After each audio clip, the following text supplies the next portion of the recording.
This is Unfilter, episode 225 for February 8th, 2017. I'm answering the question. Please let me finish. The raid, the action that was taken in Yemen was a huge success. American lives will be saved because of it. Future attacks will be prevented. The life of Chief Ryan Owens was done in service to this country, and we owe him and his family a great debt for the information that we received during that raid. I think any suggestion otherwise is a disservice to his courageous life and the actions that he just took. Full stop.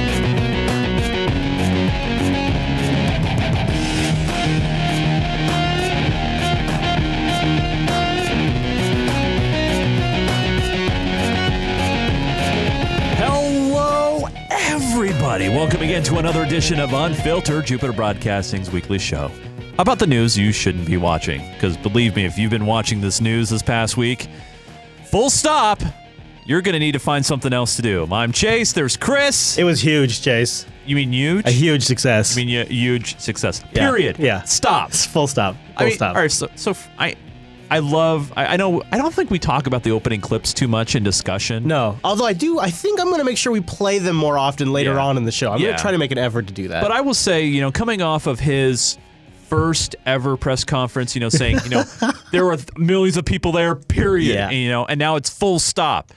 You got to realize, man, you got to tone it down there, Spicer, just a little bit. Yeah, he's definitely been getting attention. He got Melissa McCarthy's attention. Yeah. Yeah, so we'll play that. We'll play the whole context of that clip later on in the show. Just that way we can have a full discussion about it. Because you're right. Yeah, there's a lot to dig in there. This Yemen situation is really it could be a whole show on its own. Well, we didn't even know that we were there. What? And then all of a sudden, wait, Yemen? Yeah, what? I know.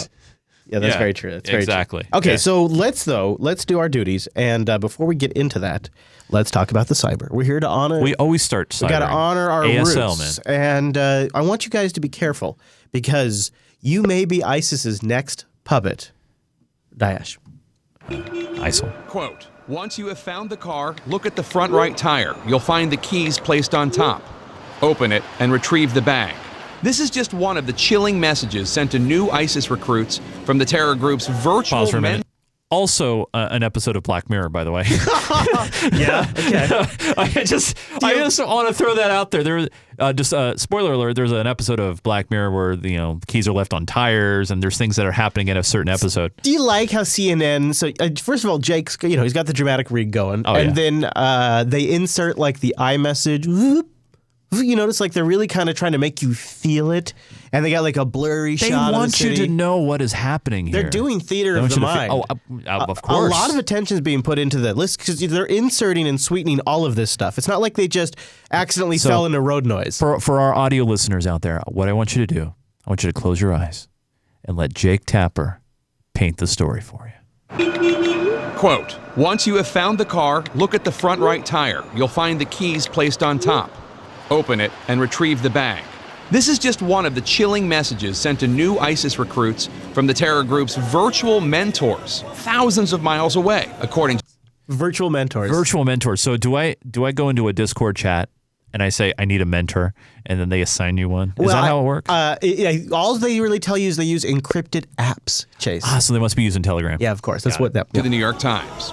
In a recent report, journalist Rukmini Kalimaki shows that not all of these so-called lone wolf attacks were in fact by lone wolves. She found the terrorists using encrypted apps and explicit instructions to expand their reach from Syria and Iraq to online followers around the world. Isn't it interesting how Jake talks about this like this is an undiscussed aspect of these attacks? It's unbelievable. When they're the ones that coined the meme inspired by and directed by ISIS, which always meant they got hit up on Twitter or something like that. But then they talk about it in this piece as if this is something we never realized before. She found the terrorists using encrypted apps and explicit instructions to expand their reach from Syria and Iraq to online followers around the world. They basically just reach over the internet into our communities, and then almost like a puppeteer pulling the strings of a puppet, they maneuver that person. Chase, and you can tell that she's an expert because she's sitting in front of a screen of Iraq. Yeah, and we've seen this before where, during these interviews, they'll place their so-called expert in front of a screen that shows what they're talking about. And then that's how you know they're an expert. Exactly. They basically just reach over the internet into our communities, and then almost like a puppeteer pulling the strings of a puppet, they maneuver that person. The implication is that by somehow using the internet, you become so open to remote suggestion that it just takes a mastermind puppeteer from ISIS just so weak just to get a hold of you because you see what happens with the phones, Chase, is you hold them close to your eyes, and if you didn't know this, the eyes are the window to the soul. Well, the good news here, Chris, is we don't have to worry about this because thanks to the NSA and CIA, we have the PRISM program. Right. So they're already watching this and tracking all this down. They already have this stuff. And in fact, these ISIS puppeteers are exposing them and their entire network when they do this. It's just a matter of months before they compile the information and are able to strike. Yeah. Good point.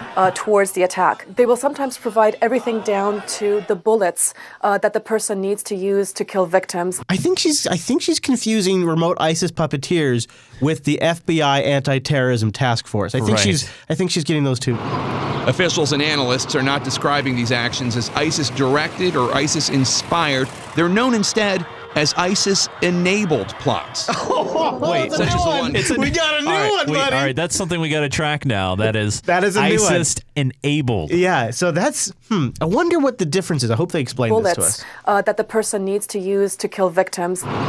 Officials and analysts are not describing these actions as ISIS-directed or ISIS-inspired. They're known instead as ISIS-enabled plots. Yeah. Such as the one carried out in a Bangladesh cafe last year that left 22 dead. And the 2015 shooting in Garland, Texas, where the would-be terrorists were killed. You wonder if there's any coincidence that they're mentioning these specific foreign ones after Trump accused them of not covering terrorist attacks. It almost feels like this just randomly fell out of the sky, this news report. To be fair, I think they've been... You be fair!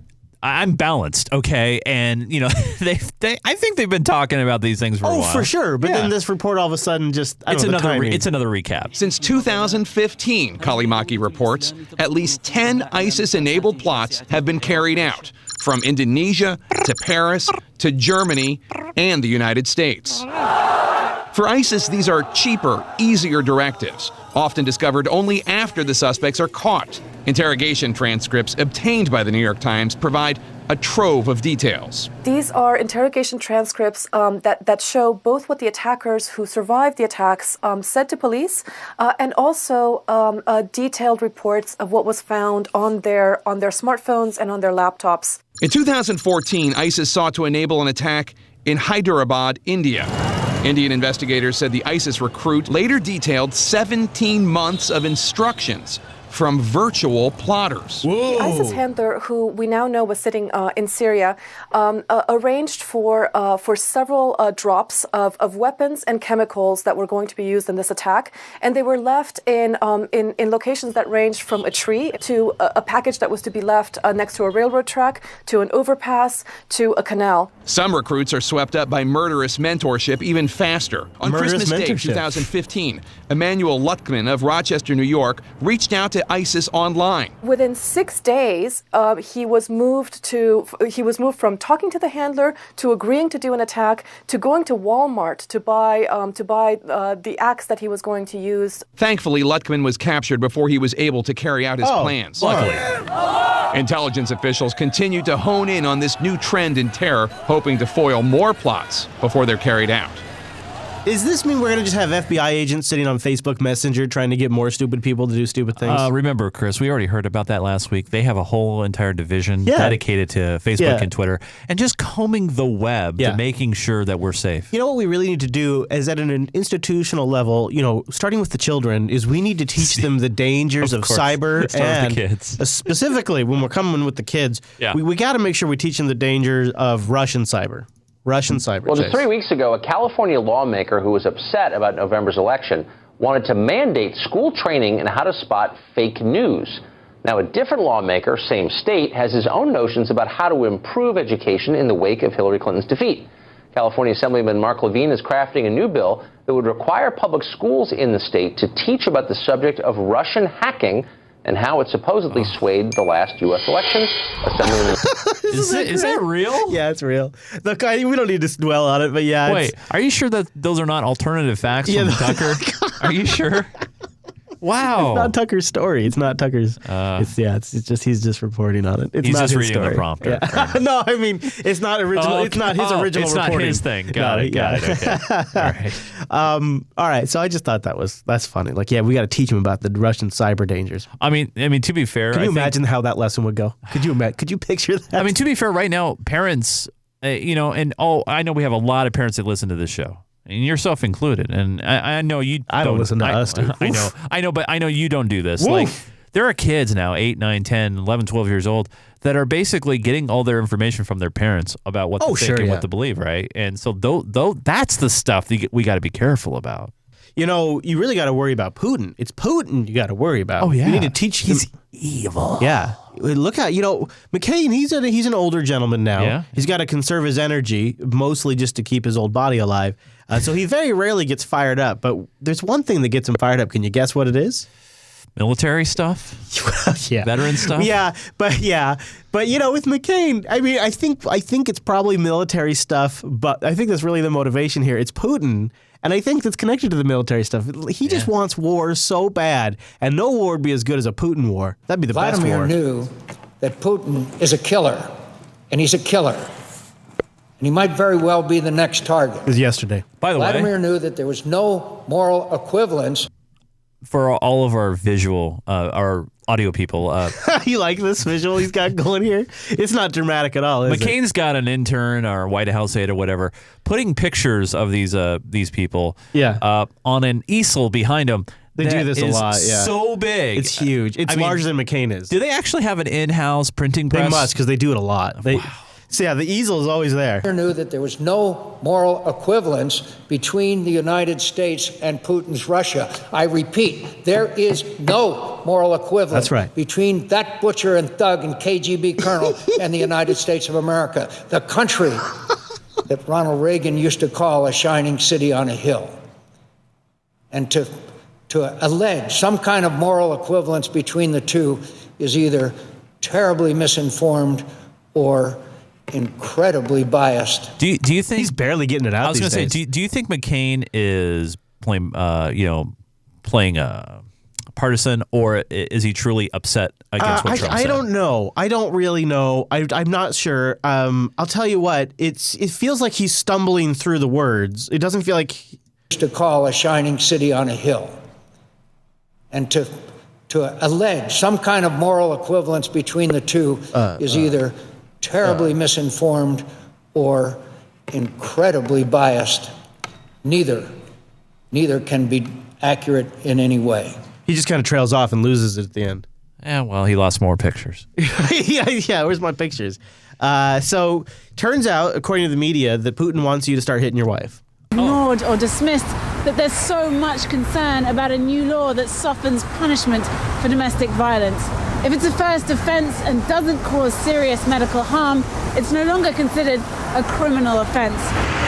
So the headlines, and you can find a few Putin examples. can do that, by the way? I thought they have their whole... Exactly. Yeah. Thank you. So you'll find lots of links in the show notes about this. The headlines everywhere are Putin legalizes domestic violence. The CNN headline is Putin decriminalizes domestic violence. Some domestic violence, or that varies. But see, here's the thing you guys got to realize is these kind of headlines, people just run with, and they post on Facebook, they post on Twitter, and we're not saying that Putin's a great guy or anything, but there's a process. Even in Russia, there's a process. He does sign the law. He signs it into law, but of course it comes through the legal system. And sure, he can encourage this, but him alone. I read what it does, and what it's doing is if there's not like serious bruising or injury, it's removing the 2-year jail penalty. Oh, okay. Are they out of jail space? Is that what they're doing?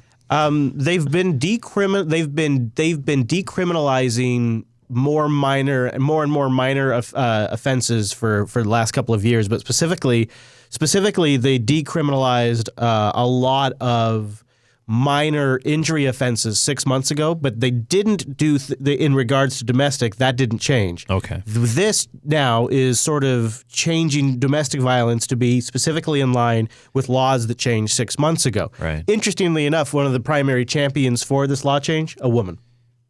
Wow, yeah, really? in their parliament or whatever the hell they have over there. Wow. Yeah, I know. She was also one of the chief. Well, now remember, kids, domestic violence is not just a crime against women. It's also a crime against men, too. Well, so maybe a lot of Russian women are beating up on their guys, and they want to make sure it's legal. I don't know. You never know. I think it's hard for us to fully understand because they have. In Russia, my really poor man's understanding is they have a higher respect for the family structure than they do for the government structure, and it is considered in their culture, I think, that you resolve these things in the family, and sometimes that means the man gets his ass kicked by somebody else in the family. It's a family internal thing. Yep. And so self-policing almost. So it's you can look at it in two ways. It could potentially be enabling domestic violence. It could, if you look at it from my perspective on this particular topic, my perspective is jailing people for minimums of 2 years over what could be domestic violence or a dispute, which could sometimes be contentious as to who's actually at fault. That does 100 times more damage to families. Throwing fathers in jail for a year or 2 years to keep them away from their children because of what might be a misunderstanding. I am not trying to advocate for domestic violence. I'm saying sometimes there are legitimately it's hard to really kind of suss out what happened. And at least here in the States, what happens is generally it's assumed the man did something wrong. We've heard a lot of, there's a lot of cases where you just don't really know what's going on. And so it's to separate. You guys are going to have to be separated. Everybody's assumed guilty. Or typically the cops will arrest the guy, depending on where you're at. Yeah, that's kind of what I'm getting at. And so I definitely don't want something to enable domestic violence. At the same time, I think it also does a ton of damage to the family to throw people in jail. And I think if you're decriminalizing a lot of minor violence offenses, it kind of makes sense to do all of them. I mean, we don't have the full picture. I mean, they could be decriminalizing it and then require counseling or require other things. Yeah, we really don't know. I don't know, but I find it interesting that we don't.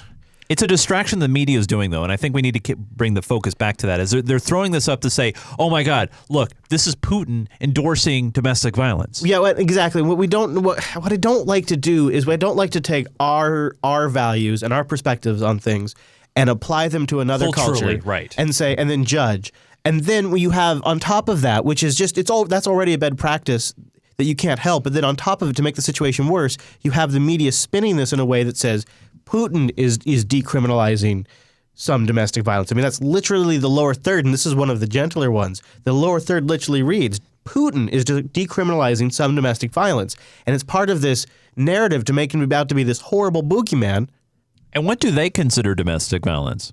I don't know. I mean, and I don't really feel like I know enough about Russian culture and any of that to really speak I know well on it, CNN wants to tell you about it. Ignored or dismissed that there's so much concern about a new law that softens punishment for domestic violence. If it's a first offence and doesn't cause serious medical harm, it's no longer considered a criminal offence. The legislation, which focuses on forms of battery, comes just 6 months after Russia decriminalized minor assault, but made an exception for domestic violence. Anger. That was just a man on the street. Okay. They're just going to man on the street. So it's if it's not a major assault, and I want to make it clear, if it's a major assault, and it's pretty clear and obvious in those cases who's at fault. I don't think they're. I mean, obviously, I'm happy with in our world that on either side, domestic violence is treated very seriously. It sucks that over in Russia they're deciding to go a different way about it. But that being said, I tend to think though that they still have some sort of process in place where people can provide feedback. I guess what the point I'm failing to make, because it's hard. People don't understand how devastating the jail system is to the family structure here in the United States. And it's something that people who have a certain level of privilege, like maybe they've never been to jail or they don't have family members in jail, they just have the privilege of ignoring this problem and then judging people. Well, yeah, if you hit somebody, your ass better go to jail. And if you don't think so, then you're enabling domestic violence. And they're able to make that decision and judgment from a very privileged position of never having to, like I said, be in jail or have a family member go. And if you ever have witnessed it from one of those perspectives, it feels like a unstoppable, evil, massive force, like a storm, comes into your family, and one day you realize that the storm has wiped out so much, and there was no way to prepare for it, and there's nothing you can do. And the worst thing about it is that storm was powered by people, and our complicity with this system that enabled it and gave it power in the first place. And all of a sudden, the superpower of the federal hand is able to come down and take a family member away from you for something that in some people's judgment is a very minor offense, depending on the situation. And if you've never experienced that, it's really easy to sit here from a position of privilege and judge what people should or shouldn't go to jail for. And I think we too easily and quickly just send people to jail over all kinds of minor offenses.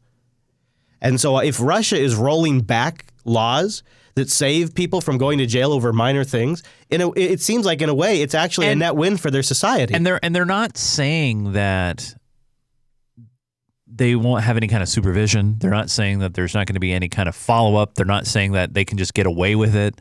They're just saying that they're not going to put you in jail for something, a minor thing. So it could actually, in a way, it would actually be it would be a refreshing wave of change if it were to happen here in the States. But when it happens in Russia, we cast it as Putin is legitimizing domestic violence. Well, because like I said, it grabs a headline and creates a distraction for people to concentrate on. I think, and one of the things they're distracting from is the situation in eastern Ukraine. Our world lead, the violence unfolding in eastern Ukraine. More casualties on both sides in the past 24 hours as forces loyal to Vladimir Putin have stepped up attacks in the last week or so. It seems like a pretty basic cut and dry issue on which the U.S. president should pick a side, but we didn't quite get Mr. Gorbachev tear down this wall when Bill O'Reilly asked Mr. Trump about it. Within 24 hours of you on the phone with the Russian leader, the pro-Russian forces step up the violence in Ukraine. Yeah. Did you take that as an insult? No, I didn't, because... I was actually surprised by that answer. I thought Trump would take those things kind of personally. So there is an uptick in the violence. No, I didn't, because we don't really know exactly what that is. What? They're pro-forces. We don't know, are they uncontrollable? What? Are they uncontrolled? That happens also. We're going to find out. I would be surprised, but we'll see. This is an interesting statement, because when he says there can be uncontrollable forces, he's of course referring to our forces in Syria, who we couldn't get to listen to our ceasefire, which made John Kerry's ceasefire collapse. CNN's Phil Black has been on the front lines and joins us now live from eastern Ukraine. And Phil, tell us what you're seeing. What are you learning, Phil? Phil? Jake, at the front line, Ukrainian-controlled town of Avdiivka, it's really the focus of the recent escalation. We heard and saw constant bombardment through the afternoon, artillery fire flying in both directions. Now, today, both sides seem to say that they suffered relatively few military casualties. No losses on the Ukrainian side, only 2 fighters killed on the pro-Russian separatist side. If true, then those losses are relatively light, given the intensity of what we were seeing. But crucially, that artillery fire is no longer bombarding residential areas. That's what's been happening over the last week. It's why the civilian casualties have been so high. Huge numbers of artillery shells have been falling on and among people's homes. So it's a pretty serious situation. Now, Russia has been very dismissive of it, which I always find to be kind of telling of which side they're on. The Russia's like, it's just a little violence over the weekend. It was mostly caused by Ukraine. As for the 2 days outbreak, we have observed that It really happened so, and it was Ukraine who provoked the situation. It happened on Friday. These were military hostilities, and on Saturday, the so-called voluntary groups of Ukraine seized some parts of the self-proclaimed republics, and they advanced for some 200 meters. And on Saturday, they have to come back to their positions. And there are several reasons to the situation. So he basically just plays it. It's not a big deal. Don't pay attention to it. Don't worry about it. It's not a big deal. I wear no shirt. No, it's fine. Talked to Putin last week. You had a busy week last week. A pretty busy week, yeah. Busy week and a half. Now, the next few words in this exchange have got Donald Trump in a world of controversy for the last few hours. Do you respect Putin? I do respect him. Do you? Why? Well, I respect a lot of people, but that doesn't mean I'm going to get along with him. He's a leader of his country. I say it's better to get along with Russia than not. And if Russia helps us in the fight against ISIS, which is a major fight, and Islamic terrorism all over the world, right? Major fight, that's a good thing. Will I get along with him? I have no idea. It's very He's a possible killer, I though. won't. Putin's a killer. Now, that was boom. I mean, that's a drop right there. And I wonder if we were talking about another politician, how do you define that? Is it the poisoning of journalists? Is that what makes him the killer? Would it be if he personally ordered drone strikes against children? Would that make him a killer? What makes him the killer? And then when you gauge our politicians by those same standards, how does Hillary Clinton hold up? Right. What about Barack Obama or George Bush, who really got the drone program really going? What about the man that ordered the murder of Alawaki's son? Is he a murderer? So it's an interesting standard, right? So, and right. I thought Trump's response was, well, it's Trump. Get along with him? I have no idea. It's very He's a possible killer, I though. won't. Putin's a killer. A lot of killers. You got a lot of killers, Chase. A lot of killers. Why, you think our country's so innocent? Okay. Oy. Now, what I love.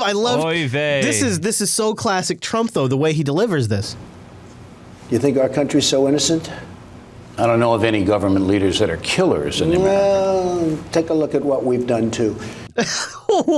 People said this is drawing a moral equivalence of Russia and the U.S., and that's why John McCain's all pissed off. He's got everybody all outraged. We've made a lot of mistakes. I've been against the war in Iraq from the beginning. Yeah, mistakes are different then. A lot of mistakes, okay, but a lot of people were killed. So a lot of killers around, believe me. This is just an unbelievable interview from the President of the United States. By the way, this played right after the Super Bowl. I thought it played before the Super Bowl. I thought it was after. I say it's better to get along with Russia than not. Super Bowl day. And if Russia helps us in the fight against ISIS, which is a major fight, and Islamic terrorism all over the world, right? Major fight, that's a good thing. Will I get along with him? I have no idea. It's very He's a possible killer, I though. won't. Putin's a killer. A lot of killers. We got a lot of killers. Okay. By the way, did you see the shaking of his head before he said a lot of killers? It's like the shaking of agreement. Like, yeah, he's a killer. I'm giving that a thought. That's when I see this. Oh, okay. I'm thinking about that. Yeah. Geez, this is a tough call. I wondered if when I heard this, I want to get my thought out, if he was just trying to deflect it because he likes Putin, obviously. And he's like, well, I don't want to try to say anything bad about him, so I'm going to try to say something bad about us. Like, that's the route he took. Instead of him talking about Putin, he brought it right back to America. If I was gonna here's what I don't like about this question is you're kind of asking me to project intent on Trump's part, which I think happens way too much. I wouldn't say his intent was to protect Putin. I would guess, based on what he just said, so I think the key is what he just said before O'Reilly asked the question. Against ISIS, which... Right there. That right there. It's better to get along with Russia than not. And if he doesn't want to be the president that starts World War III. I see. So he wants well... And Russia helps us in the fight against ISIS, which is a major fight. And he wants to be the president that kicks the ass of ISIS. Right. He wants to be the president that says, in 4 years, I defeated ISIS and I prevented World War III. That's what if I'm going to guess, and the only reason I could guess that is because that's literally what he says before he asks the question. And the only way to either one of those goals is not to piss off Vladimir Putin. And I think the other thing about Donald Trump is the type of man who recognizes an authority figure, like somebody who is an equal or respectable. Like Donald Trump knows when he's the most powerful man in the room, and Donald Trump knows when he's dealing with somebody else who is powerful. Yeah. You see the way he's still respectful about Obama in this interview. He's still respectful about Obama. He's still respectful to certain people, even now that he's the president. I think he knows that because he wants something from Putin, at some point he's going to have to negotiate with Putin. He's got to be respectful to Putin now. And the reality is, really what he's doing, and I think this is what got him partially elected, is he will so quickly just call out the hypocrisy of the media right there in front of their face and say, what we're all thinking. Well, isn't Hillary Clinton a murderer by helping? Just look at the situation in Libya. If she helped at all and set that up, and we kind of have an idea she did, especially with Gaddafi. Right. Gaddafi's death is literally, she's partially responsible for that. Even just to a partial degree, she helped in the murder of Gaddafi, who was an elected leader of a country. But that's Trump, a murderer. But for the president to come out and just say this, and just say, we're killers too, or whatever. This is what we have to. I think we have to start. You know what else is he calls it torture still, even now that he's the president. He doesn't call it enhanced rendition. He doesn't call it interrogation. He calls it techniques. Yeah. He calls it torture still. Yeah. And I really feel like it's this removal of 1984 newspeak that makes people that voted for him trust him. And if you look at the numbers, that was one of the number one things in the polls when people came out from voting, is they said he might be a little crazy, but they believe what he says. They trust what he says. And nobody said that for Hillary, right? And I think what it is it's this sort of total, like, let's just cut out the newspeak. Let's be honest. We just killed Gaddafi. We sent troops into Iraq. We've been fueling the terrorists in Syria. President Obama chooses who to drone using baseball cards. He has a picture with their stats on there, and he plays baseball cards, and he chooses who to drone. This is murder. We are all murderers. And so, yes, Putin poisons journalists. So does Hillary Clinton. Seth Rich is dead. It's likely some tie to what happened with the DNC, what they were doing, and who they were polling for. Let's be honest, they're all murderers. If they're up at that level, they're all a bunch of bastards. And I think what people whether it's the flyover states, maybe it's the people who won't admit it that really did vote for Trump, what they like is this kind of stuff. And for Donald Trump, it is easier to take this hit now and then be able to negotiate with Putin later, to be able to say in 4 years, I knocked out ISIS and I stopped World War III. It's a very calculated decision. It's, what's still more important? And it's a split-second decision he makes. It's still more important that I accomplish these goals. I'm just going to call it like it is. And the moment that calculus changes, he'll stop saying that kind of stuff. Not bad, man. And Islamic terrorism all over the world. Right. Major fight. That's a good thing. Will I get along with him? I have no idea. It's very He's a possible killer, I though. won't. Putin's a killer. A lot of killers. We got a lot of killers. Why, you think our country's so innocent? See, when O'Reilly concedes there, you notice one of the things Donald Trump does in his speech patterns, he doubles down on the controversial statement. Now, if O'Reilly had been shocked and recoiled and immediately was rejecting what Donald Trump has said, Trump would have pivoted and stopped talking. He would have changed. But as soon as he noticed that O'Reilly was kind of like, you might have me there. As soon as O'Reilly concedes just for a micro moment, yeah, Donald Trump immediately doubles down. And this is a really important speech pattern of Donald Trump's. It's something that he does to sort of really nail a point and program it in your head. Is if he gets a little bit of acknowledgement, he'll just repeat it. A lot of killers. We got a lot of killers. Why, you think our country's so innocent? You think our country's so innocent? Do you see that? Yeah, he just said this. The little shrug. Yeah. All of it. All of it. He basically says the same two things 4 times. A lot of killers. Why, you think our country's so innocent? You think our country's so innocent? He's just saying the same thing. Yeah. I don't know of any government leaders that are killers in America. Well, take a look at what we've done, too. We've made a lot of mistakes. I've been against the war in Iraq from the beginning. Yeah, mistakes are different We than... made a lot of mistakes. Same thing, but a lot of people mistakes. were killed. So a lot of killers around. A lot of me. killers. Let's talk about Mexico. He's taking those same words and he just sort of interjects a few new things and says them over and over again. He essentially says a lot of killers 4 times. Right. And what you end up walking away with is, really whatever you want to take from it. But what a lot of people walked away with was, well, he's doing a moral equivalency. He's saying that the U.S. is no better off than Russia. And then that just got him so much trouble.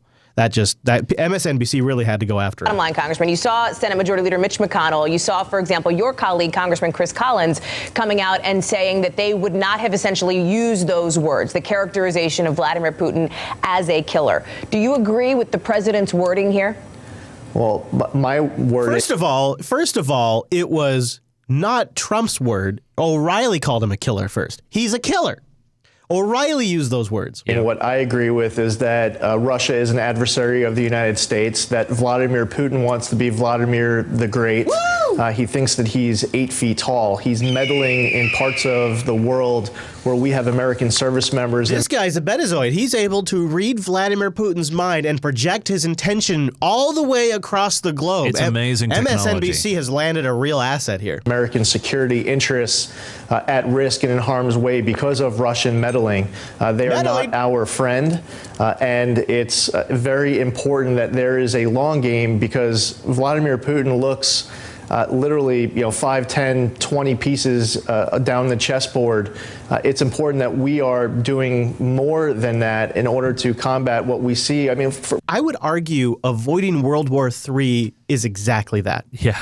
And antagonizing a world superpower like Russia for short-term gain like Crimea and Syria's pipelines is unbelievably short-sighted in the context of World War III. You really want to topple Assad for your damn oil pipelines, and you're telling me that that's the long-term vision? It's ridiculous. Yeah. Just no. You know what? I can't even with these people, Chase. I can't even with these people. More clips in the supporter sync about all of that, but I want to start talking about Yemen for a little bit, because this is sort of our last real world news stuff. Yeah, then we're going to get into some more domestic stuff. So last week we talked about how we learned about a ground raid in Yemen because we lost a life over there. And so instead of the media announcing a new ground offense or defense, whatever you want to call it, in Yemen, they announced the loss of a life. And it was sort of like this awkward introduction to the public that we are now active in Yemen. And then after that, it quickly became it's a failed raid. It's a failed raid because we lost a life, we lost a helicopter. It's not really clear what we gained. It was a bad deal.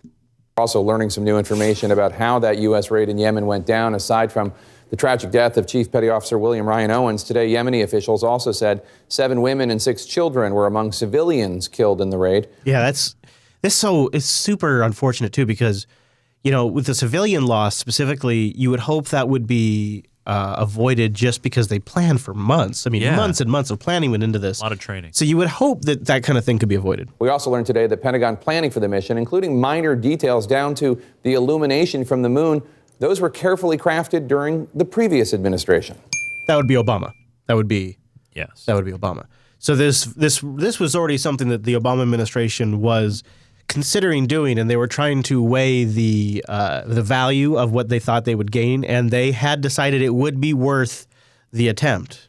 A senior U.S. military official confirming to CNN that raid, that Special Forces raid, U.S. Navy SEAL raid in Yemen a week ago Sunday that left the U.S. Navy SEAL dead, as well as a number of civilians, including an 8-year-old girl, that the target of that raid, not just intelligence collection, but in fact, the leader of al-Qaeda in the Arabian Peninsula, AQAP, Qasem al-Rimi. He was a target of the raid. He was not killed in the raid. And since that attack last Sunday, he's gone and put out an audio recording mocking President Donald Trump, in part for his surviving this attempt to kill him. But the key information there, Wolf, is that there was a very significant target in this raid. It helps explain the enormous allocation of resources, all those special forces, those U.S. Navy SEALs, those special forces from the United Arab Emirates as well. So the situation in Yemen is a real shit show. It's like a civil war almost. So you have the Houthis.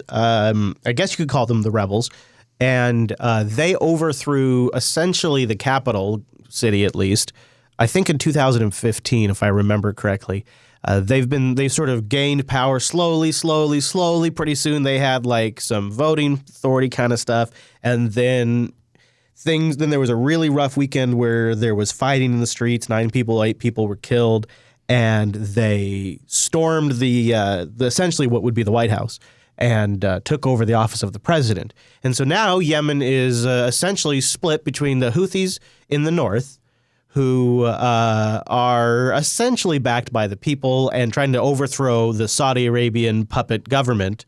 And then in the south, you have Al-Qaeda, AQAP. And the funny thing is about this situation is Saudi Arabia has been bombing the Houthis, trying to get the old government back in their building. Because, of course, once the Houthis took over, they totally disbanded like the parliament, and they put their own like new decision maker hierarchy in there. That's a different format of government, and the Saudis don't want to have any of it because the Houthis don't like the Saudis. And if you don't know, go look at a map. Yemen sits right at the bottom of Saudi Arabia. So Saudi Arabia has some interests here. The problem is Al-Qaeda, AQAP, is no friend of the Houthis. They're fighting for the same resources. So when we bomb AQAP, we essentially embolden the Houthis, which then pisses off Saudi Arabia. So then we have to go bomb the Houthis more or support Saudi Arabia more to make up for the fact that we just bombed AQAP. Oh, boy. And we are in a cycle now. Yeah. So we are now trapped in a cycle. So this is why we are now doing ground actions in Yemen against Al-Qaeda, because we've been supporting the Houthis, or we've been supporting the attack against the Houthis, which has empowered Al-Qaeda. It's a real mess. We shouldn't be involved in there at all. I barely can really grok what's going on because there's no real government per se. So when they say the Yemen government has said that there will be no more U.S. raids, well, that's kind of horseshit because there isn't really a Yemen government. There is no Yemeni government. There's no legit government unless because we refuse to acknowledge the Houthis. And if you don't acknowledge the Houthis, which are in control of the capital, then there's really no legitimate government. And so this report that the Yemenis said no more assaults by the U.S. That might not actually be really true. There's the truth lies somewhere between. The government of Yemen has withdrawn permission for the U.S. to launch special operations ground missions inside the country. The rebuke comes after a raid against al-Qaeda compound in Yemen's Al-Baida province. At least 30 people were killed, including civilians. American Navy SEAL William Ryan Owens also died. It was the first commando raid approved by President Trump. David Martin's at the Pentagon with more. David, good morning. So I have in the show notes, I have the CNN article on this, and the CNN article starts with the first military raid approved by Donald Trump kills civilians. Or then another take is Donald Trump's first raid, kills civilians. So they have a lot of this Donald Trump's first failure, Donald Trump kills civilians. It's not really fair, though.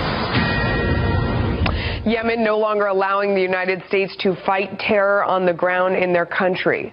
The Mideast nation angry about a raid targeting senior al-Qaeda militants last week. Now the reality of that is they want to reevaluate, and the U.S. has to get approval first. But it's interesting who was killed in this attack. I don't know if you caught this. Let me see if I got to the right spot in the clip here. Among those killed, the 8-year-old daughter of this man.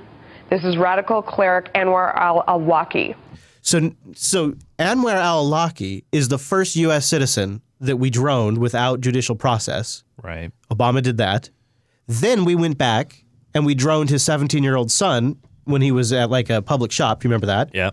And now the daughter. Now we've killed his 8-year-old daughter.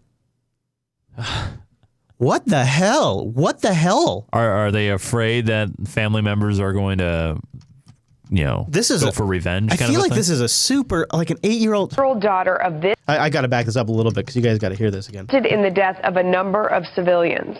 Among those killed, the 8-year-old daughter of this man. This is radical cleric Anwar al-Awlaki. This is just. It's like we are committing. What is it called when you wipe out an entire family? What is that called? It's like we're committing war against an entire family. Ralph Peters is a Fox News strategic analyst. He joins us now. What do you think of this situation now? What's your take? Well, there are several parts of this, Melissa. And the first thing I want to make very, very clear to all your viewers is that military operations of this nature, special operations... He goes on to talk about how they're hard, but the part that I thought was kind of interesting... Quote from a Brussels-based humanitarian organization on the U.S. operations in Yemen. They say, the use of U.S. soldiers' high civilian casualties in disregard for local, tribal, and political dynamics plays into AQAP's narrative of defending Muslims against the West and could increase anti-U.S. sentiment, and with it, AQAP's pool of recruits. This is always the argument. This is the International Crisis Group on Thursday. It's always the argument.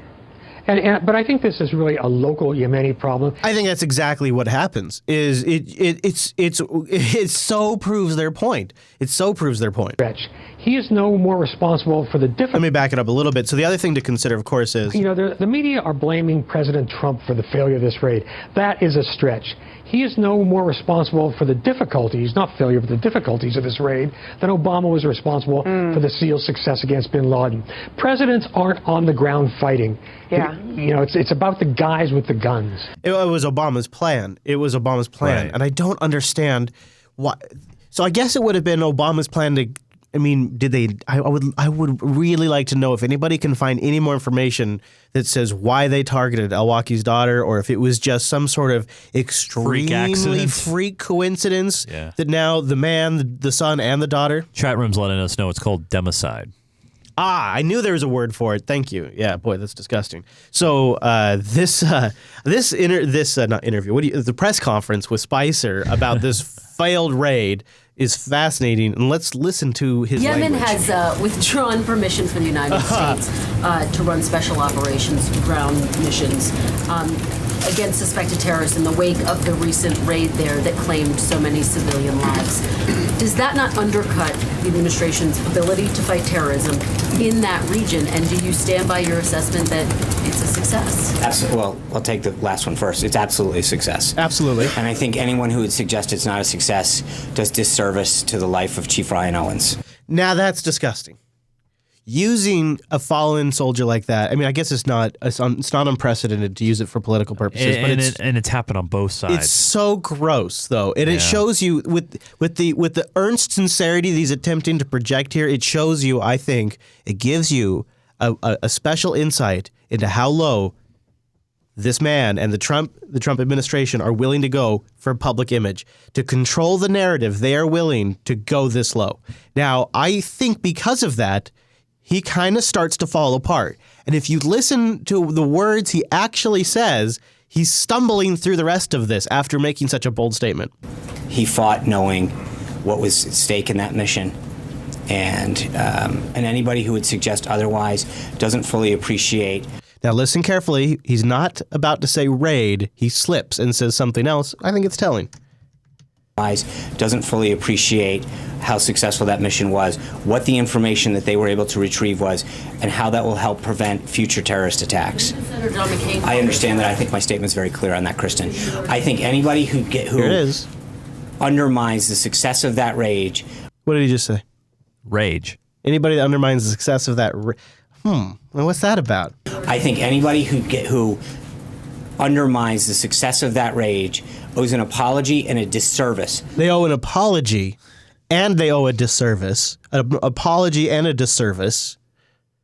What? I think it's supposed to be, and it's a disservice. I know, but he's losing it. He's losing his whole thread here. I think anybody who undermines the success of that rage owes an apology and a disservice to the life of Chief Owens. Hold on, Kristen, can I answer the question? I'm answering the question. Please let me finish. The raid, the action that was taken in Yemen was a huge success. Huge. American lives will be saved because of it. Future attacks will be prevented. The life of Chief Ryan Owens was done. Was done.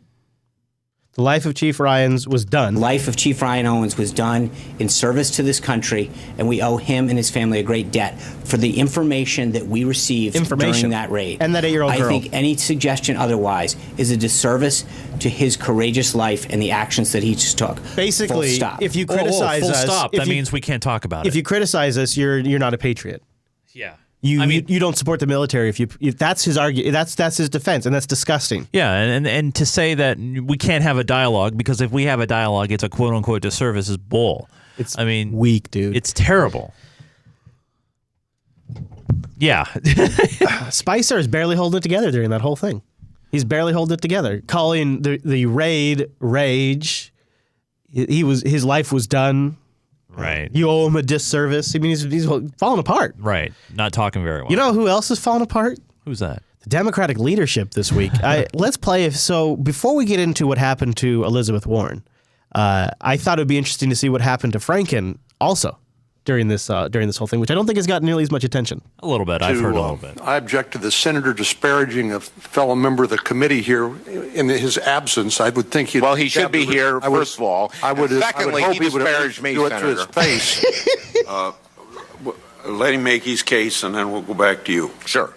I object to the senator. We're here to talk about the president's nominee, not a colleague. And I object to disparaging. Don't take this from my time. Disparaging a colleague on this committee, and particularly in the colleague's absence. It's just not. It's untoward and it's inappropriate. And I object. Okay. Can I speak to that? You can speak to it, but I think that we'd be better off if we just let it go. Let it go. This is the clown show. At this point. You mean let me continue my speech? Yeah, would you do that, please? I will, thank you.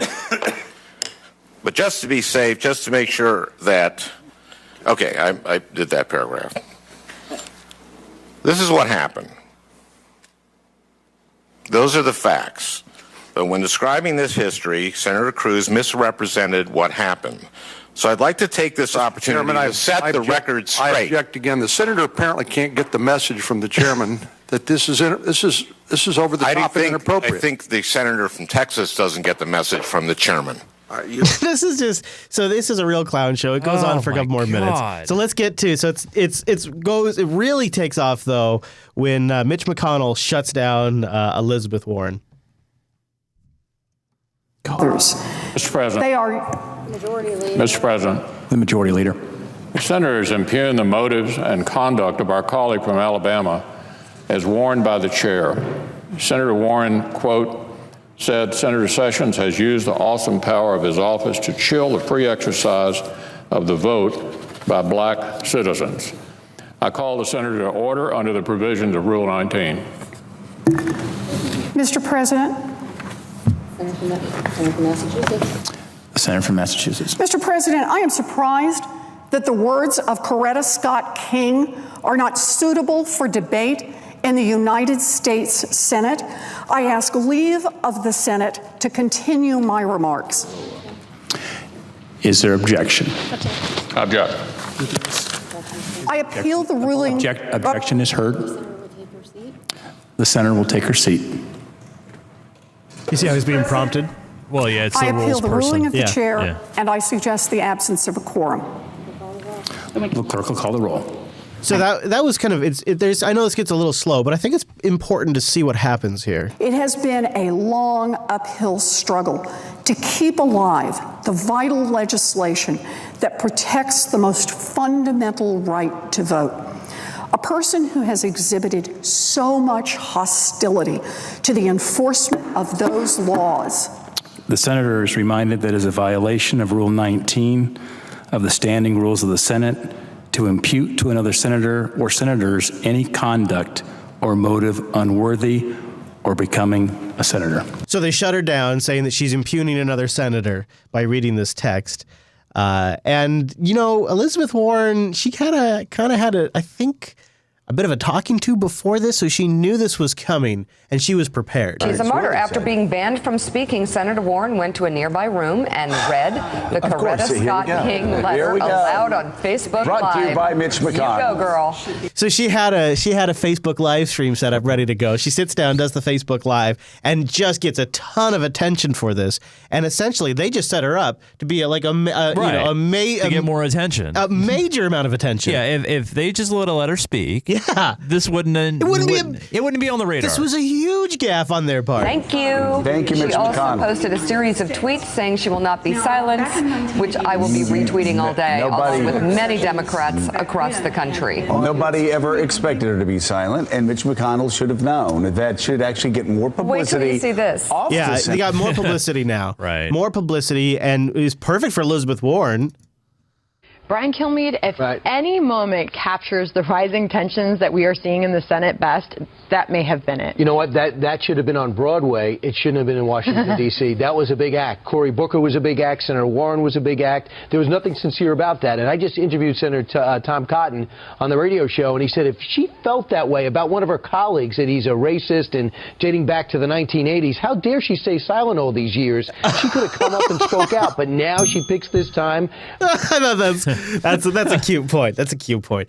Nothing's accomplished here. It just comes across to Americans as more bickering. Yeah. But for people there is some infighting happening with the Democrats. You got you got your Sanders and your progressive Liz Democrats Warrens, and then you got your Pelosi's and your others, and I think this just gave her a lot more momentum, as the case may be. I guess why don't we take a pause before we go too much further and also talk about the what's her name, DeVos, the education secretary now. Oh God, don't get me started.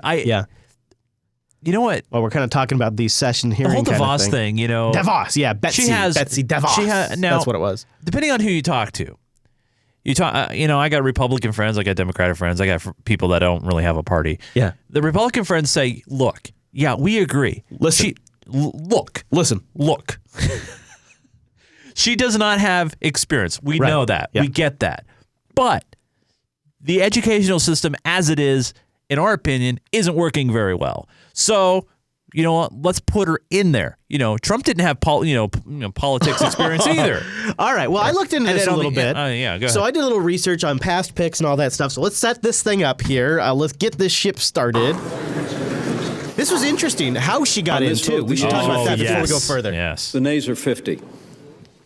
The Senate being equally divided, the Vice President votes in the affirmative, and the nomination is confirmed.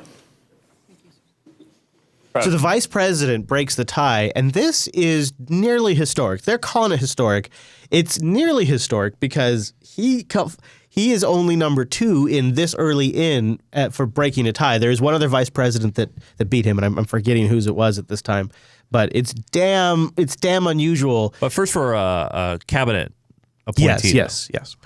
So this is the tiebreaker. So now she's officially in. She's in. And there was a big protest against Democrats her. launched an all-night blitz against Education Secretary nominee Betsy DeVos. A confirmation vote is scheduled for noon Eastern time today, and at least one Democratic senator hopes that a third Republican senator may cross party lines and vote against DeVos. That was, of course, before the tie-breaking vote. So I thought we'd cover. This is Senator Chris Coons on why he voted for Betsy. Here's the fellow just voted. The Senator Chris Coons from the beautiful state of Delaware, Democrat, just voted no. I'm sorry, no. I didn't mean to say he voted for her. Why no, Senator? Well, Neil, I listened to the confirmation hearing of Betsy DeVos, and in my view, she just didn't have the experience, the background, the insight. She's not in the mainstream of American education policy, and she frankly flunked the test of being able to identify core issues in federal education policy. Yeah, she hasn't contributed like a ton of money to any individual senator, but she is definitely Republican royalty. She overall has donated $20 million to the Republican Party. So this probably put her on the short list. Right. And that's my core issue with her, is that's why she was chosen. Yeah. Now, I'm with you. I think here's the most often argument I've heard against her is I think what he's about to address next. For example, she had no idea what the IDEA was, which is the federal statute that protects children with disabilities and makes sure that they get access to high-quality education. She couldn't identify the difference between growth and proficiency, which are core ideas in how we measure progress in education. That's concerning. And the agenda that she pursued in Michigan, providing taxpayers access to taxpayer funding through vouchers to derail funding from the traditional public schools and send it to private or parochial schools without accountability, struck me as the sort of stand that I'm surprised Republicans would ever support. So she's a charter school fan. She's a big charter schools fan. But the last two, I just looked at the last two that Obama put in, were also big charter school fans. So that's that criticism, while is concerning for some, is you could also apply it to the last two educational sectors. So are we going to see the privatization of our educational system? I don't know. You know, as a father with two in the public school system now. I would love to hear what you think. Yeah, you got the kids, man. Some of the most disappointing moments in my life are realizing how the limitations of the school system will be will leave the school system unequipped to really fully train and teach my children in a way that they are capable of learning. And I think that's probably true for every parent, because the problem with school is it is a one solution applies to all of the students, and each little human being is different in how they learn and what their attention span was. You know, so my son has had teachers that swear he has ADHD and he needs to be medicated and he should be, you know, he should go see a doctor. And then we've had other teachers that think he's a great little kid. He's no problem at all.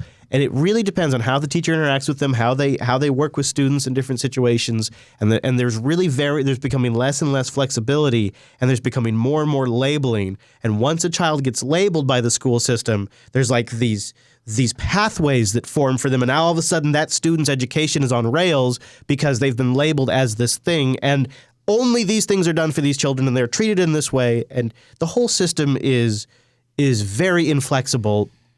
And I don't. It really makes me wish I had the time to homeschool and I had the capability to homeschool, because the public school system is so frustrating, so awful, and so ill-equipped to really make our children to take advantage of the potential of all of our children. And you know, you look at how bad our school scores are compared to the rest of the world, and I think it's really because we don't tap into our children's natural learning capabilities. And like, you know, when they have too much energy, and so you know, in some countries, taking away recess and those kind of things. Yeah. In like New Zealand and Iceland, if you have a student that is exhibiting ADHD, like high energy like symptoms, you know what they have them do? They have them go take a run. They have them go for a run, and then and they don't medicate them. They have them go for a run around the building. What a concept! And it's just something we can't even consider here. That's just too ridiculous here. Yeah, it's like we don't study and look at different things. It's like sometimes I feel like parents are not really listened to when it comes to their kids' education. Like they don't really have a voice. And I know there's parent-teachers associations and things like that, but I feel like even those get too political. Yeah. You get cold, Chase? Yeah, I'm just getting a little cold. It's because you're drinking ice water, too. Chase putting on the rain jacket over there. Fair enough. All right, well, let's warm it up with a little travel ban discussion. There was, after we got off the air on Friday, there was some big breaking news coming right out of Washington about the travel ban. That's right. This is CNN Breaking News. Yeah! And here's the breaking news. On a Friday night, a federal judge temporarily halting President Trump's travel ban nationwide. This is CNN Tonight. I'm Don Lemon. The ruling coming in Washington State, where Attorney General Bob Ferguson says tonight, quote, no one is above the law, not even the president. It follows a week of protests at airports and across the country. But tonight's ruling throws the nation's immigration system into chaos again. I think that's a great score, by the way. That is epic. I know. They're really pumped. They were really pumped about that news. They were rolling it out. Here's a little more about that. Around the country, President Trump was sounding like the new sheriff in town. Okay. Confident that a U.S. appellate court will put his executive order banning travel from 7 majority Muslim countries, previously identified as countries of concern, back in action. It's common sense. You know, some things are law, and I'm all in favor of that. And some things are common sense. This is common sense. Ever since a federal judge slapped a temporary restraining order on the executive order, the president has been amping up his rhetoric, tweeting, the threat from radical Islamic terrorism is very real. Just look at what is happening in Europe and the Middle East. I don't think I've ever heard them say anything Obama tweeted was rhetoric, or even when he was out there saying, you can keep your doctor. They weren't even calling that rhetoric. Right. Courts must act fast. The president said he's willing to take his case all the way to the Supreme Court. We're going to take it through the system. It's very important. It's very important for the country, regardless of me or whoever succeeds at a later date. One of the presidents. I thought that was kind of an interesting. We're going to take it all the way through the system. We'll take it all the way. Well, it's not his decision to make, by the way. Yeah. I mean, they can appeal, and then the Supreme Court may say, we don't want to, redirect it. Also, in the recent press conferences, the media freaked out when Trump said that they've been undercovering terror attacks. The president's main arguments is that the public isn't getting the real story on the terror threat from the news media. It's gotten to a point where it's not even being reported. And in many cases, the very, very dishonest press doesn't want to report it. They have their reasons, and you understand that. What would those reasons be, do you suppose? Maybe are they? I'm not sure. They love a good terrorism story. Yeah, they usually lead that. Unless a plane is missing, then you know, then you got to derail everything. No, then it's wall to wall. Yeah, at that point. We do a little bit of that too. Yeah. Or and now look at this. Everything CNN does now, they have a stupid countdown on there. You see that stupid countdown?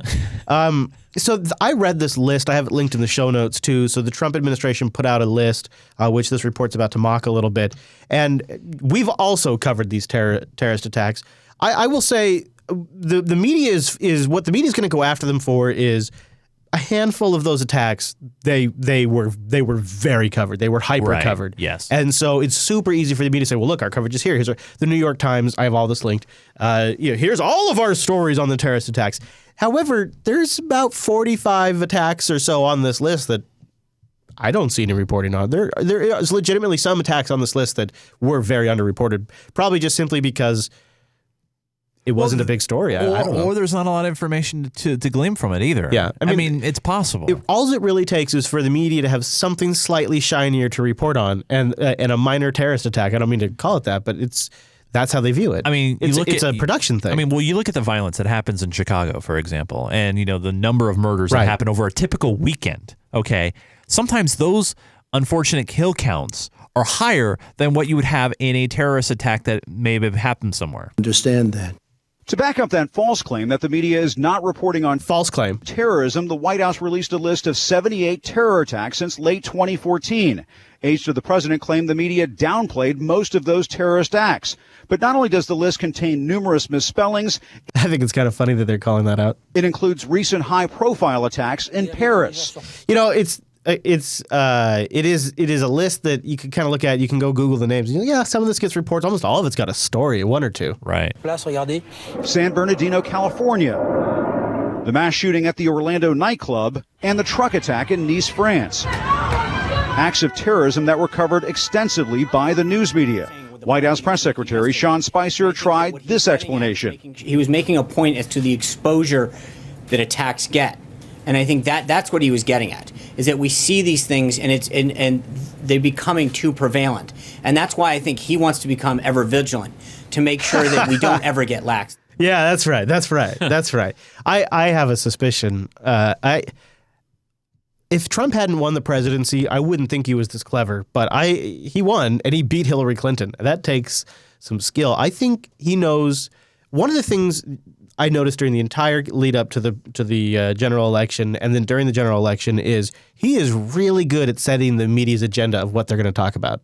He's really good at that. Yeah. But asked about his claim that the press is downplaying terror, the president didn't back down. I understand the total dishonesty of the media better than anybody, and I let people know it. I mean, the media is a very, very dishonest arm. He's intentionally reiterating this to them right now. He is speaking to them. He is feeding them a line. This is called baiting. And we'll see what happens. Not everybody, and I have to say that. I always preface it by saying, not everybody. But there's tremendous dishonesty, pure outright dishonesty from the media. One Republican lawmaker who's close to the White House, Congressman Sean Duffy, told CNN the media are being played. First, I think you're playing right into his hand. In that broader conversation, you're now airing on your network the greatest hits over the last couple of years of terror attacks. Exactly. In other words, we are taking the bait. You are. Well done. I think that's exactly what's happening. Wow. And they're just going, now they're rattling off a list all the time to prove Trump's point about why a travel ban is necessary. Like Tapper's clip earlier. They're essentially freaking the public out. They're amping it all up right now. It's I don't know. Did you hear this report about apparently this call between Australia? Yes, the Prime Minister, yes, of course. Sources telling CNN that Trump's phone call Saturday with Australia's Prime Minister, a close ally, got heated. In the call, Trump questioned a deal to take in asylum seekers. The leak pushing the Prime Minister into a corner. I've seen that report, and I'm not going to comment on the conversation. The President assured me that he would continue with, honour the agreement. The agreement, signed under President Obama, allowed more than 1,200 asylum seekers stuck on Nauru and Manus Islands to be relocated into the U.S. Human rights groups have called the conditions in the Australian-run detention centers appalling. Just stick them on an island. Iranian asylum seeker telling CNN, "We are not toys to play with." But the deal grates with Trump's ban on refugees. And sources say Trump complained on the call that the asylum seekers, some already going through strict vetting, could be the next Boston bomber. Prime Minister Malcolm Turnbull. Prime Minister, good afternoon. Hey, great, Ben. Good to be with you. Is it really great? Turnbull went on talk radio to insist the deal was done after some Trump Twitter diplomacy. Donald Trump says, do you believe it? The Obama administration agreed to take thousands of illegal immigrants from Australia. Why? I will study this dumb deal. Well, that is his tweet. I'm telling you what has been said to us and what's been said by his spokesman and what has been said by his embassy. I think the most fascinating aspect of this story is the details of these calls keep leaking out.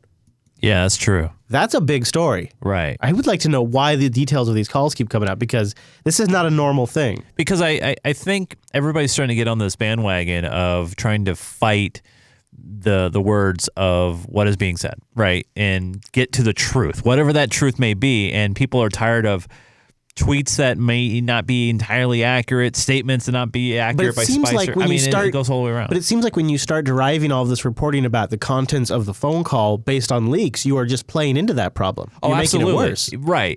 So because I think these leaks must be representative of a bigger problem in the Trump administration. Oh, well, I was reading an article the other day about how a lot of the people that work within the administration, it's not enjoyable. They don't have any trust for him or confidence. Welcome back. President Trump this morning tweeted something rather cryptic. Quote, "I call my own shots, largely based on accumulation of data, and everyone knows it.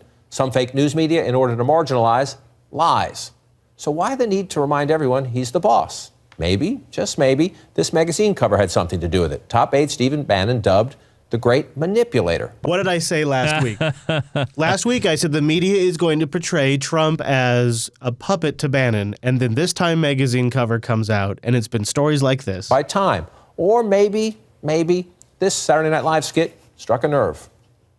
Well, Mr. Trump, thank you for still accepting. I'm going to jump ahead so we don't get pulled down, but Bannon is the Grim Reaper telling Trump that, no, these are your ideas. These are your ideas. So aid seeps his way into pop culture like Saturday Night Live. But whose plan?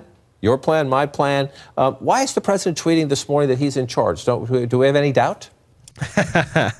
So this is an interesting discussion that's happening. What's going on here? That some people say, well, you have the establishment with Rance, and then you have the new wing with Bannon, and they're fighting. It's infighting, and the way that they're fighting with each other is by getting attention in the media, because that's how you get Trump's attention. Mm-hmm.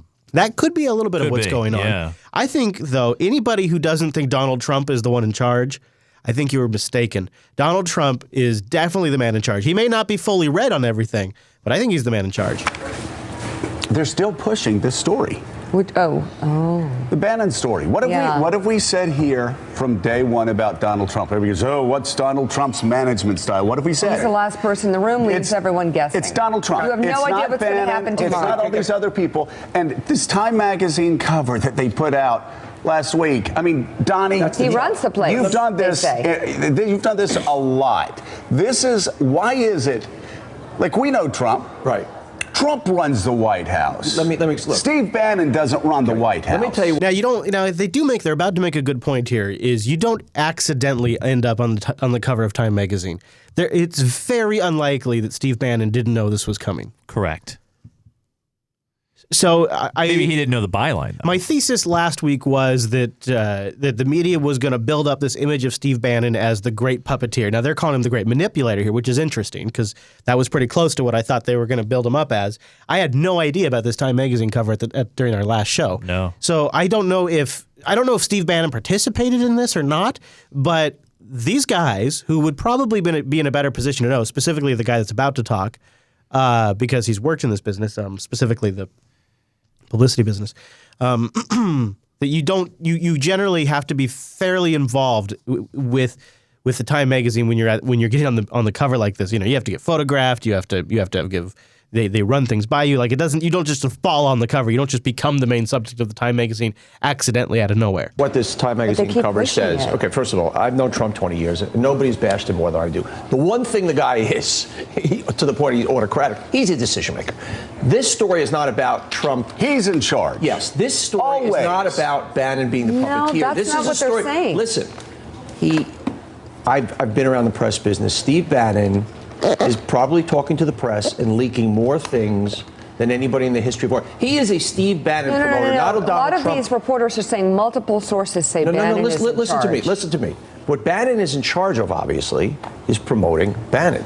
If I'm Donald Trump, okay, and I'm wondering where stuff is coming out of the White House, the fact that he ended up on the cover of Time magazine, that doesn't happen. But Donnie, like a week and a half you can trace the executive order and all sorts of things. Okay, but I'm not to things that Bannon was I'm not saying he hasn't. Look, Trump's got to learn his way around. He could be signing paperwork that he doesn't know what he's signing. But at the end of the day, Steve Bannon, more than anything else, is in the business of promoting Steve Bannon. I wonder if that's what's happening. I wonder if that's what's going on with all this Bannon stuff. Very, very, very possible. Maybe it's Steve Bannon doing it. Yeah, right. It could be interesting. Let's talk about before we go too much further from Trump, the other side of the fence, the left side, is really kind of failing at the leadership level with the current leadership to really sort of assemble a proper response so far, which is interesting because if you look at it, like they still haven't overturned Obamacare. There's still key things like the Democrats have very valuable time that they are just wasting right now.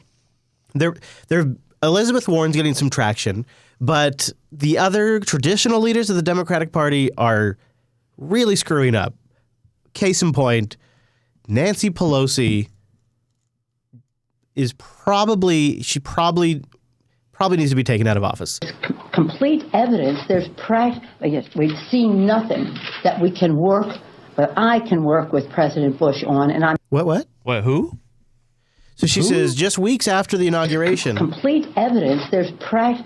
We've seen nothing that we can work, but I can work with President Bush on, and I'm disappointed because Now you see the people watch the gal behind her. Uh-oh, watch her. Did she just say Bush? There might be some interest because of what she said Bush. Yeah, Bush. Yeah, so Nancy Pelosi is calling Donald Trump Bush, which is a little discouraging. Kind of makes you wonder how cognizant her argument might be about his economic impacts.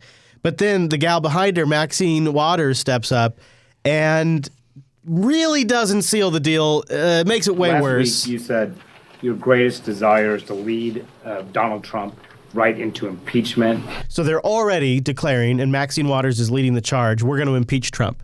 Wow. Which, when you just do that right out of the gate, makes you sound like a lunatic. Right. I'm wondering why is it appropriate to call for the impeachment of the president less than a month after him taking office? I have not called for the impeachment yet. He's doing it himself. Oh, now she's going to tell you how he's doing it. Are you ready? Oh, boy. She's got a list. Let me just say that the statement I made was a statement in response to questions and pleas that I'm getting from many citizens across this country. I think both Nancy Pelosi and her may have dementia or What are we going to do? How can a president who is acting in the manner that he's acting, whether he's talking about the travel ban, the way that he's targeting Muslims, or whether he's talking about his relationship to Putin and the Kremlin, and knowing that they have hacked our DCCC and DNC, and knowing that he is responsible for supplying the bombs that killed innocent children and families in What is she talking about when we bombed Doctors Without Borders? Maybe. In Aleppo, and the fact that he is wrapping his arms around Putin while Putin is continuing to advance into Korea. What? I think she meant to say Crimea, maybe. Did you? And look the way she looks around, like, right? That's it, right? And Korea, right? Into Korea. Yeah. I think that just somebody in the background said, yeah. Oh. And into Korea. I think that he is leading himself into that kind of position. Yeah, so impeachment. Yeah, that's okay. All right. Okay. All right. Okay, very good. Very good. Yeah. Mr. Chase, before we get into the high note, let's take a moment and thank our patrons over at patreon.com/unfilter. That's right. Thank you guys for supporting the show. We've had some fall-offs from the month changeover, and probably because some of you hate us. So if you want to jump in and support the show, it'd be a great week, a boost to morale over here for the Unfilter crew if you jumped in at patreon.com/unfilter. And if you want, you can check out the different pledge levels. We've got the $2 level, then we got the higher levels to get you access to things like Supporter Sync, past private posts, additional goodies, and then at the very high end of the tier, we have Club 33, which gets your note in Mr. Chase's sack. That's right. Yes! It's time again for the Appeals Court edition of Chase's Sack. That's right. I was thinking about doing a show, Chris. I could sit up at the top of the judge stand there, and you could be the bailiff, right? And we'll have cases. Totally, and stuff. man. It'd be great. Of the Appeals Court edition. All right, here we go. So I asked you guys, hey, what do you think about this executive order in the Appeals Court? There could be a decision any day now. Will it be overturned? Will it be kept in place? Will it be kicked around? Let me know what's on your mind. Also, thanks to your guys' feedback, we have moved, if you noticed, the Patreon segment now towards the end of the show, right before the high note. And then, of course, the overtime. That's right. So, first message comes in today from Goal Rug. I love it. And he says, hey, I feel like Unfilter is now more important than ever to leave a record. That's why I took the chance to snag the last Club 33 slot. Oh, very nice. To that end, what is the state of the supporter sync? I had it stuck on an old episode for a while. Just restarted it now, and I see a folder for the last episode. Right on. How is the migration to LibriVault going? Well, go ahead. Okay. So we tested it with a handful of very nice listeners semi-recently, and we still have an issue when anybody is on a Windows box, when our source material is coming from a Linux box. And I honestly, as soon as I run into a bump, I just sort of stop and think, I need to come up with something else. Something better. Like, what if we just eventually one day just said, self, and then self, write a note to Chase. And then one day I wrote down this note and I said, Chase, I have an idea. What if off air we talked about setting a Patreon goal where we just opened up the supporter sync to everybody? Now, I'm not sure if that's a good idea or not. Maybe it's worth keeping it exclusive, but here's why I say this. Because at the end of the day, I really think what we should do is have it up on a web page where you can just go to a website and just grab what you want. I know a good website that you could use. I love filterfree.me, right? Sure, yeah, exactly. Yeah. I do also love the idea of, the thing I like about LibreVault is it's a self-sustaining CDN that would sort of live on beyond a website, beyond a DNS registration, beyond like a CMS that needs updated. Yes. It would, as long as the audience kept the sync alive, it would always keep going. So I'm not really sold on one way or the other. And plus, I like the idea of keeping it exclusive for the patrons, because those clips are just such a metric S ton of work that it does seem like only our most passionate fans should have access to. I don't mind unlocking it for, like you said, set a Patreon goal for it. Set like some milestone. Now, here's the danger with that, and I ran into this with my own Patreon on the Minecraft thing, and that is you reach the goal, right? And then what happens is, what if you lose a whole bunch of patrons and it drops behind that goal? Yeah. And then you've already put it all out there? Right, exactly. And then it's too late. You've seen everything. Right. Well, and you can't pull it back. That's just me. I don't know, yeah. Yeah, it's tough. Here's the other thing, is the supporter sync as it stands now is underutilized, and it's such an awesome resource. And I think once you get the supporter sync, you're like, holy crap, this is awesome. And it's worth having, and I want more people to have it. Because a lot of the feedback I got once I was testing with people is, holy crap, this is awesome. And so what we have right now, and you go back in the back catalog of Patreon exclusive posts, is we have a BitTorrent sync system that's using BitTorrent sync because it's been the most reliable. But we want to move off of it and move to something that's free, because I don't want you to have to pay for more storage or something like that to support the show. Another idea I had, and then we'll move on. I'm just putting all these out there to get maybe the patrons' feedback because it's really their choice. Is like some sort of offloading to archive.org. Ah, yeah.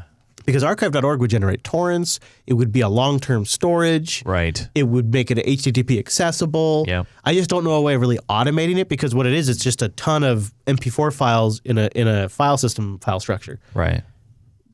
With crazy titles, sometimes with Maybe cursing. we'll set up a poll and see what the patrons We say. always say that. No, I did poll. I did poll Club 33 about this. Yeah, that's true. I'm not going to dignify that with an answer. Let's go. Fair enough. Let's go. Anyway, and he said also, would it be possible to add the show notes as markdown files for every episode? Anyway, even though the archive has gotten pretty big, I really like it. Plus, I just upgraded my storage. It can be quite interesting browsing through old episodes and remembering what has happened back then. Yeah. One last question. I can't remember the name of the documentation that has politicians talking on an open mic, and I have been meaning to watch that for a while now. I don't know what he's referring to there. Yeah. On whether to read the message in the middle of the end, if it's causing spoilers, maybe it's best to put it at the end. Thanks for the good show, and keep it up. Tom writes in and says, hey, Chris and Chase, it seems like people are conflating two very different issues, whether Trump should have imposed the ban and whether Trump can impose the ban. The court's only job is to decide if Trump can impose the ban. Not if he should, right? Right. Using the courts to dictate if a president should have done something is a dangerous precedent. Based on existing laws, precedent, etc., I don't see how the ban could be ruled unlawful. There are really only two things differentiating Trump's ban from previous bans: the scope, the number of countries affected, and the haphazard treatment of existing green card holders. The only reasonable change I could see coming from this case is an introduction of due process for green card holders. For example, giving green card holders a reasonable amount of time. Is that to leave Tom? the country. Is that Tom? That is Tom. Tom, that's exactly my take on it. And I was talking about it last week. They didn't even think about it. They didn't plan this out. And a lot of people that are valid residents got screwed on this too. Yeah, but it does seem like, just based on how they've talked about it, I think they did their legal research. Yeah. Well, we'll see. We'll see what the Court of Appeal, District Court of Appeals, Ninth Circuit. Indeed. Verituna says, hey, won't be able to make it to the live show. We'll have to download it later. But I want to know what your take is on John Bercow's position that he would not allow the president, by the way, he's the Speaker of the House in the UK Parliament, that would not allow the president of the United States, Trump, to speak to either of the government assembly. To quote, before the imposition of the migrant ban, I would myself have strongly opposed to an address by President Trump in Westminster Hall.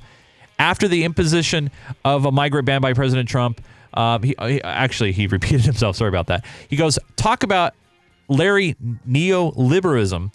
It is not the job of the speaker to criticize other countries' leaders, because if it was, then perhaps he would not have allowed both the premier of China and of India, both who have been dubious human rights records, to address them. One might suspect that anti-American bias may be now showing. Now, to be fair, I do follow UK Parliament. I think it's great. I like watching it from time to time. And he's right. I mean, the speaker's place in UK structure is like a referee. They don't really say opinions and stuff. They actually, when they vote this guy in, they want to make sure he's truly nonpartisan. So it's interesting that he spoke up about that. He goes, hey, Trump's victory, making him choke, talking about that. Talk about a bloody nose on all of the establishment. That's from Veritunda. Thank you, Veritunda. If you guys want to jump into my sack, you can actually sign up for a waiting list right now on patreon.com/unfilter. You just click that link there under Club 33. If I start seeing some interest there, I'll ask Ange, like, what can we do about opening that up more? And because that also gets you swag, so that costs us something. The very cool Unfilter mouse pads that just recently went out, and other cool goodies that come out as well. Thank you, patrons. Patreon.com/unfilter. Thank you, everybody who supports at every single level. And when we can, when YouTube allows, I try to post the full live stream of Unfilter up on the Patreon page for anybody, even if you're just hanging out for free. At the hope that maybe one day you'll jump in and support the show. We could definitely use it this week because it was not a good week for us. But we're still out there working hard. And I hope that as we transition now from the phase of time where everyone is losing their shit about what Trump might be doing, and we get to talk about what Trump is doing, you'll see that your Unfiltered show is still taking the same critical look at the actions that are happening.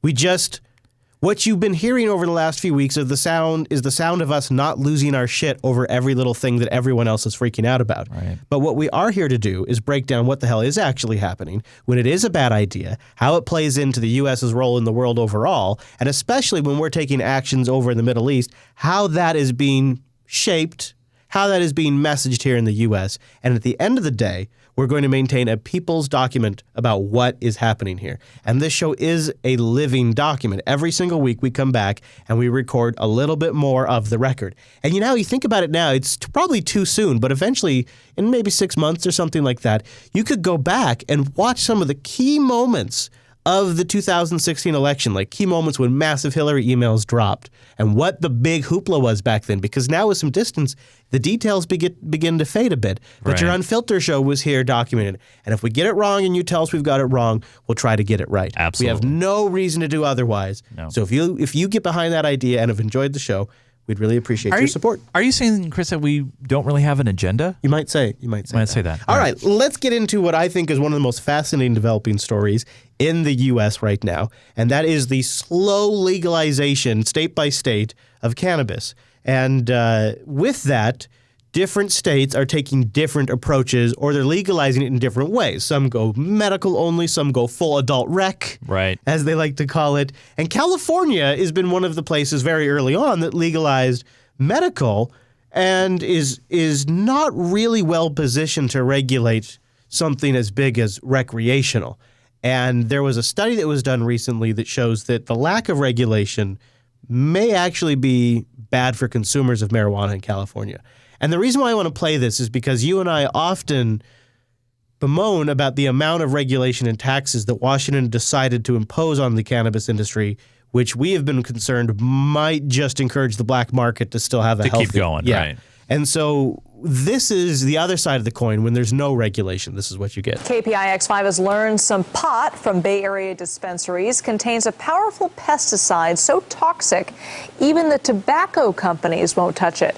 Only on 5 tonight, Wilson Walker. I like that comparison. Even the tobacco companies. They won't even touch it. They're the worst. They're terrible. Now, could you imagine working here for this local CBS affiliate, KPIX5? That's San Francisco. And you get the job to go out there and test pot. Listen to just picture that for a moment when you hear this kid reporter covering the story. Puts local pot to the test.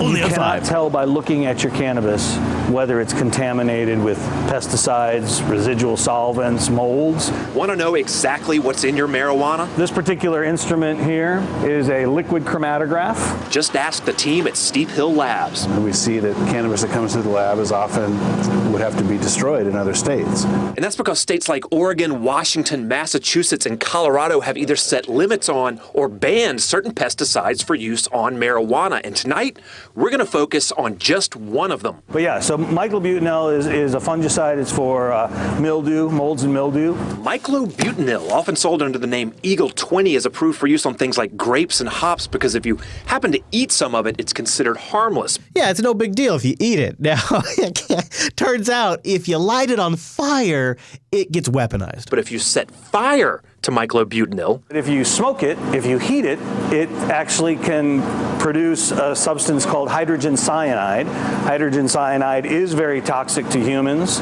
That's exactly why the federal government prohibits the use of Eagle 20 on tobacco. But remember, California currently has no such pesticide rules when it comes to medical marijuana. So yeah, people have an expectation that the stuff that they get at dispensaries is going to be safe and clean and well tested.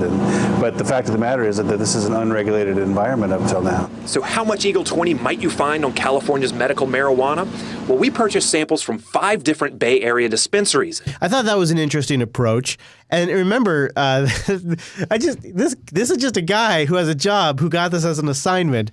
They're like, go cover the pot. He's like, so we got it from the dispensaries, and then we went and bought it on the street. Since not everyone gets their marijuana from a dispensary, we also arranged for the acquisition of some marijuana sold on the street.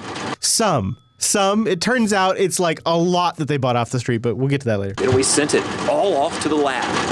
Only one of those 6 had no detectable pesticides. That's right, just 1 clean dispensary sample, while 3 more had enough pesticide traces to make them test failures in Massachusetts or Nevada. Now, our black market sample, it failed on 9 different pesticide tests. Whoa. That's somewhat unusual to have that many hits on 1 sample. But if you're thinking the street weed was the dirtiest, guess again, because our last dispensary sample, a product sold as medicine, was far and away the most contaminated, with myclobutanol levels at more than 13 times the amount allowable under Oregon law. The main ingredient, myclobutanol, of Eagle 20. But now the clock is ticking for California to come up with its own safety standards. What pesticides will be allowed, at what levels, and how will it all be tested for safe consumption? There hasn't been the level of rigor applied to the industry that's coming down the pike. Because as of now, most of California's marijuana is being grown, no questions asked. And the result is plenty of products you would probably rather not smoke. So I don't know. I just a little public service announcement for our listeners in the Bay Area. Yeah. Yeah, and I looked to see if that was like a scare story, if it was legit, and I found other sources that confirmed the research. A university down there also did a study on this show. And this I read a post about that too on Reddit about that same thing. Really? Yeah. So, I guess that could be a thing, and it's definitely if whenever you're putting something in your body like that, I wonder. The worst thing is you don't even know, and that's the worst part. Is people don't even know. I wonder if because vaping doesn't technically combust, I wonder if it causes the same level of harm. Then I thought this was kind of an interesting story here. There was a THC fair. Did you hear about this? No. Yeah. The Kern County Fairgrounds has some Green Thumb visitors this weekend. 17's Daniel Tran has more on the hemp and cannabis fair. The Kern County Fairgrounds were a little greener today. From pipes to plants, the exhibition hall was filled from wall to wall with everything you need to explore the new legal world of marijuana in California. I can't even tell you the excitement for us, for people our age and everything that have smoked since the 60s and 70s. This is just fantastic.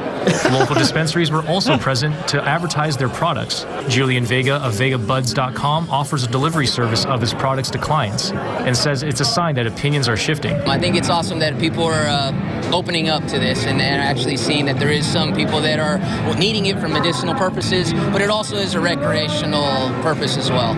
Although Prop 64 passed in California, more than half of Kern County voters were against the use of recreational marijuana.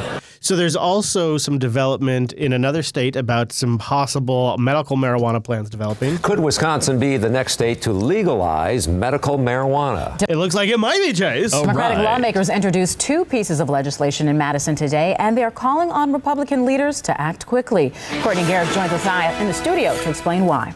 Shannon and Charles, this legislation would authorize a non-binding statewide referendum on legalizing medical marijuana, meaning if this legislation passes in the House and Senate, people in Wisconsin would get the chance to weigh in on the issue. An advisory referendum would appear on the ballot of a general election. Voters would be asked whether Wisconsin should allow for the use of and safe access to medical marijuana.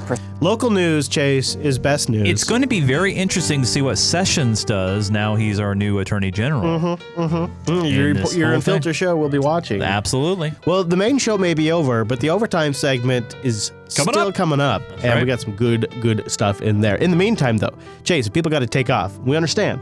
Life is busy. That's why we do it this way. Where can they find you throughout the week? I would love people to engage with me on Twitter at Nunes, Nunes. And if you're a guy or a gal out there that loves the gaming thing, follow me over on Twitch, twitch.tv/GeekGamerTV. Now, Chris, your vlogs are awesome. You love doing the drone footage. Who, me?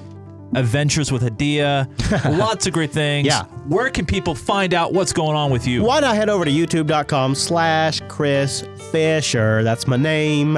Or follow me on the Twitters at Chris LS. Follow the network on the Twitters at the Jupiter Signal. Nope, just at Jupiter Signal. That's right. And get involved with the show. Submit stories or clips. If there's a news item you didn't hear us cover, why not submit it to unfilter.reddit.com? More stories, too. And last but not least, I'll give one more pluggy plug for the show notes. Lots of additional links and references to stuff that we just rattle off in the show are cited there. That's right. And last but not least, always check the calendar. Next week could be a crazy one. So if you're a live fan, check the calendar, jupiterbroadcasting.com/calendar, and then show up live at jblive.tv for the live Unfilter experience. I don't know if we're going to have an editor next week. What? it? Is someone going back east? Yeah. Fair So you enough. never know. You never know what's so going to happen keep an eye around on here. that calendar page, and we'll probably see. be here. We'll probably Okay, be here. fair enough. Okay, everybody. Thanks so much for tuning this week's episode of your Unfilter program. And you know what? We'll see you right back here next week.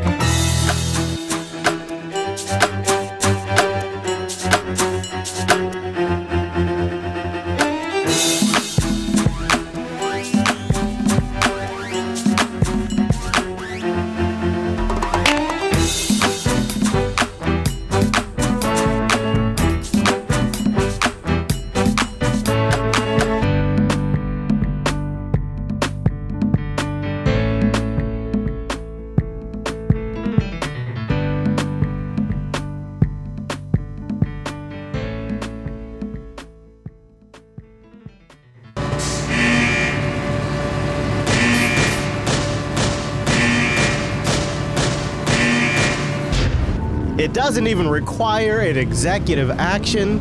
It's brought to you by our patrons at patreon.com/unfilter. It's the Unfilter Overtime! And it starts right now. This segment is made possible by our patrons, and I like to thank the new patrons who signed up. So let me get the list out. It's a big one. All right. Thank you to Jorn. One patron. Or Yorn, perhaps. Something tells me Yorn might not even be from the U.S. How about that? All right, here we go. Okay. Well, Yorn, I did a lot of work for you this week. This segment is dedicated to you and all of the patrons at patreon.com/unfilter. If you'd like to keep this show going, consider supporting us. Keeps us motivated, makes us want to show up for each week and actually work our butts off all week long for this. And we always appreciate those of you who remain supporters.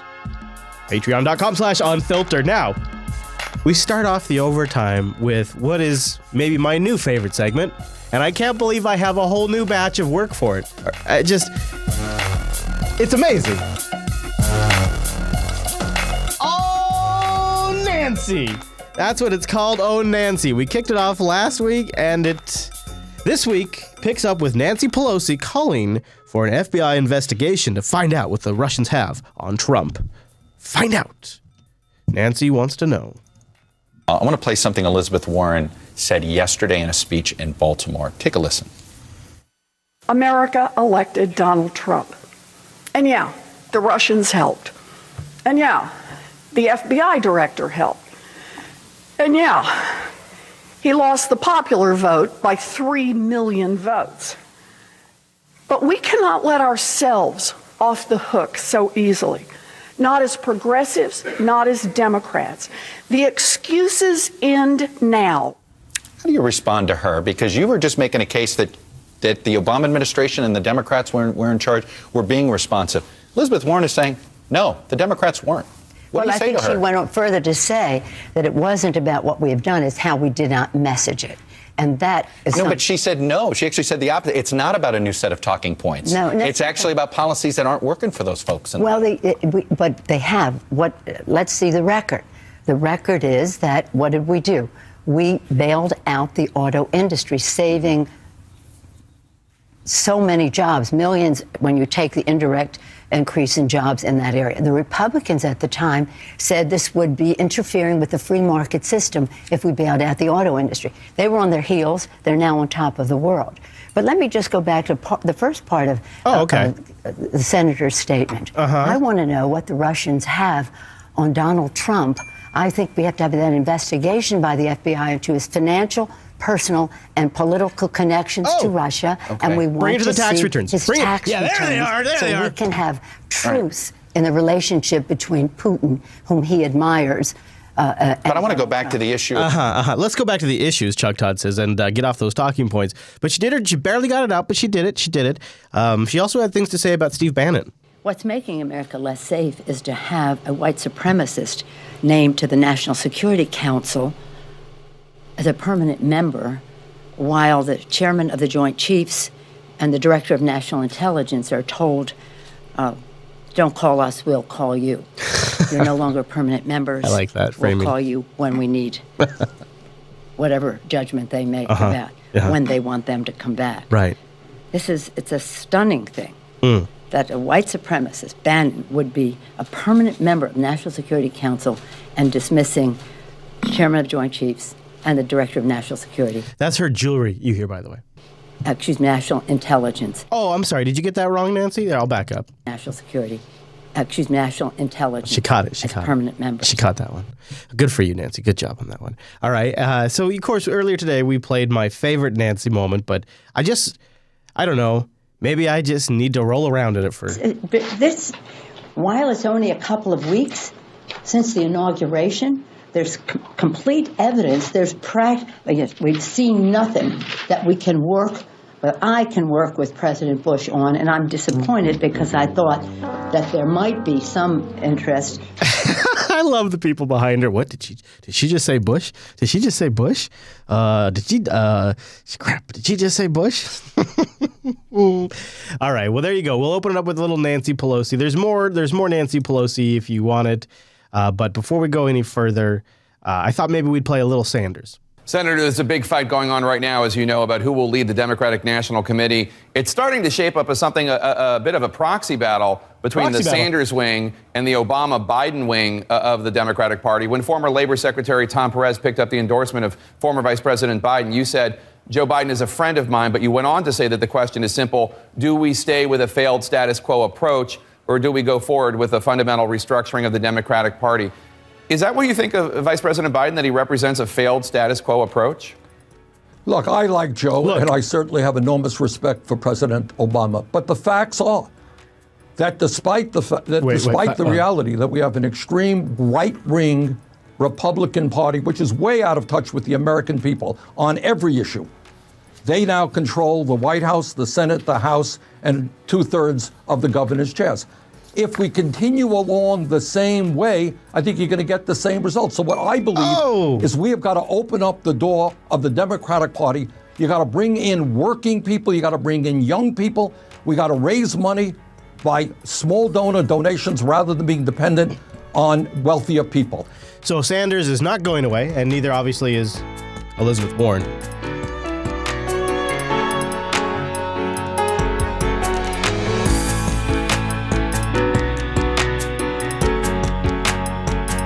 So the media is really trying to wrap their heads around how to cover Trump, and Reuters has new rules on how to cover Trump properly. Now, the rift between Donald Trump and the media is growing deeper, with news outlets even devising new rules for how to cover the president. Miguel Francis Santiago takes a look. All right. How long does it take for a global superpower to plunge down among the ranks of countries like Zimbabwe or Yemen? Apparently about 12 days, according to Reuters editor-in-chief Steve Adler. The agency's official guide on how to report all things Trump perhaps was supposed to be an inspiring piece, but instead it painted a pretty grim picture for America's next 4 years at least. It brags about the fact that Reuters has all skills necessary to counter the threat of Trump's America. All because it dealt with legal prosecution, visa restrictions, and even physical threats in, such desperate places like Zimbabwe, Iraq, Yemen, and of course, Russia. So what are those skills Reuters asks journalists to utilize? Well, stay out of trouble, stay calm, and gather all your emergency resources. But what led Mr. Adler to such frustration? Well, Trump is not a big fan of mainstream media. Don't be rude. No, I'm not going to give you a question. I'm not going to give you a question. Can you stay categorical? You are fake news. Now, see, Reuters has a problem with this. After all, the guide also points out that Trump called the MSM among the most dishonest human beings on earth, mainly because of this. Liberal media so upset, visibly upset, about Donald Trump's victory. The world's shining light of democracy has gone dark. You're not having a terrible, terrible dream. Is there going to be remnants of a neo-fascist movement that he leads in this country after this election? So does Trump perhaps have a point here? You be the judge. While Reuters talks about cultivating fair and balanced reporting in Trump's America, which this guide sidelined next to Zimbabwe. I'm Miguel Francis Santiago, RT. In Yemen. Now, there was a bit of an S storm. We've talked about it before, but now one of the things I like to do in the overtime is deep dive a little bit into a particular topic that just would have derailed the main flow of the show. And so now that's what we're going to do with Trump loving on Putin this week. Do you respect Putin? I do respect him. Do you? Why? Well, I respect a lot of people, but that doesn't mean I'm going to get along with them. Yeah, this is such a great... Okay, can we just stop right there? That's already peak Trump right there. That was peak Trump. Right? I love that. I respect a lot of people. Doesn't mean I'm going to get along with him. Do you respect Putin? I do respect him. Do you? Why? Well, I respect a lot of people, but that doesn't mean I'm going to get along with him. A lot of people. He's a leader of his country. Oh, well, okay. I say it's better to get along with Russia than not. Okay. And if Russia helps us in the fight against ISIS, which is a major fight, and Islamic terrorism all over the world, right? Major fight, that's a good thing. I will give Trump credit for this. He doesn't cave under... The man is just so sure of his opinion. You have an entire government apparatus and media arm consistently telling you how dangerous Russia is, and you still have the nuts or the ovaries, I'm guessing it's nuts in his case, to stay with your opinion and over again in the face of people questioning you, say the same things that consistently get you under fire. In some ways, it's almost respectable, but it could also be freaky and scary depending on how it manifests itself. Major fight, and Islamic terrorism all over the world. Right. Major fight, that's a good thing. Will I get along with him? I have no idea. It's very possible I won't. Putin's a killer. So the thing that I love about this statement right here is, what do you call Obama directing drone strikes with baseball cards? What's that? What do you call the Clinton kill list? What's that? And let's talk about McCain for a moment, one of the biggest warmongers in the history of the country. What is that? So this moral righteousness that we have about Putin being a killer, when Obama is bombing 16-year-old or 17, I can't remember how old he was, Al-Walki's son, via a baseball card. That classifies him as a killer, doesn't it? It's such a loaded question. Against ISIS, which is a major fight, and Islamic terrorism all over the world. Right. Major fight, that's a good thing. Will I get along with him? I have no idea. It's very possible I won't. Putin's a killer. A lot of killers. We got a lot of killers. Why, you think our country's so innocent? So that, and these, man, God, that gets me. And these two, they have kind of a similar talking style, a tough guy talking style. Papa Bear and Trump. And so Trump immediately recognizes when he's landed a convincing argument with O'Reilly. And so what Trump does is he immediately restates the same thing, the powerful boom, the punctuating statement. He drops it again because O'Reilly, in a moment of processing what Trump just said, and sort of, probably even just through micro expressions, expressing, well, you kind of have a point there without having to say that, Trump automatically recognizes that and restates the statement again as if he's doubling down on it, because once he recognizes that O'Reilly seems to agree, it's now a safe space to really double down on it. So at first it would be kind of a passing statement, but when he sees he's just gotten traction, he says it again immediately. This is a fascinating speech pattern of Donald Trump. I've been watching his speech patterns obviously for a while, and I think this is a particularly interesting one that he does, and he tends to do it once he's landed a successful argument. A lot of killers. We got a lot of killers. Why, you think our country's so innocent? Even Republicans are... Oh, they cut it off. They cut it off. Wonder if I could, I feel like I should go find that interview for you. Let me pull up the whole interview that isn't cut off, because I really think watching that speech pattern... I said, okay, we're all together. Sanctions, that's how you're going to start with them. Just started. This is why Chris cuts. We're on a collision. This is why I edit for you guys. Poisoning the youth of... Poisoning the youth. But they're going to do what's right. The voters agree. Million illegal citizens, and Obamacare doesn't... I can't believe I'm here. I cannot believe that I am the president of the United States. But they're also getting a lot of popularity out of it. Oh, he takes a lot of shots in this interview when I'm jumping around. Some of your people didn't really know what the order was. Well, that's not what General Kelly said. General Kelly, who's now Secretary Kelly, It was actually, you know what, boy, jumping around like that, you really realize O'Reilly covered a lot of ground in 9 minutes. I'll give him that. I'll find it and eventually I'll play it for you. Or maybe what I'll do is a more comprehensive analysis instead of just sort of off the cuff. Maybe we'll take a look at some future clips and sort of give you a better analysis of the speech pattern, because it's really interesting, because I think it helps convince people that don't have a lot of information about low information targets. I think that speech pattern, that sort of alpha male, confident, restating it once you gain traction thing, I think it's part of programming people to believe what he says. And so I think it's kind of important. Let's continue on what wasn't important, and that's the media's total overreaction of Trump kind of comparing the U.S.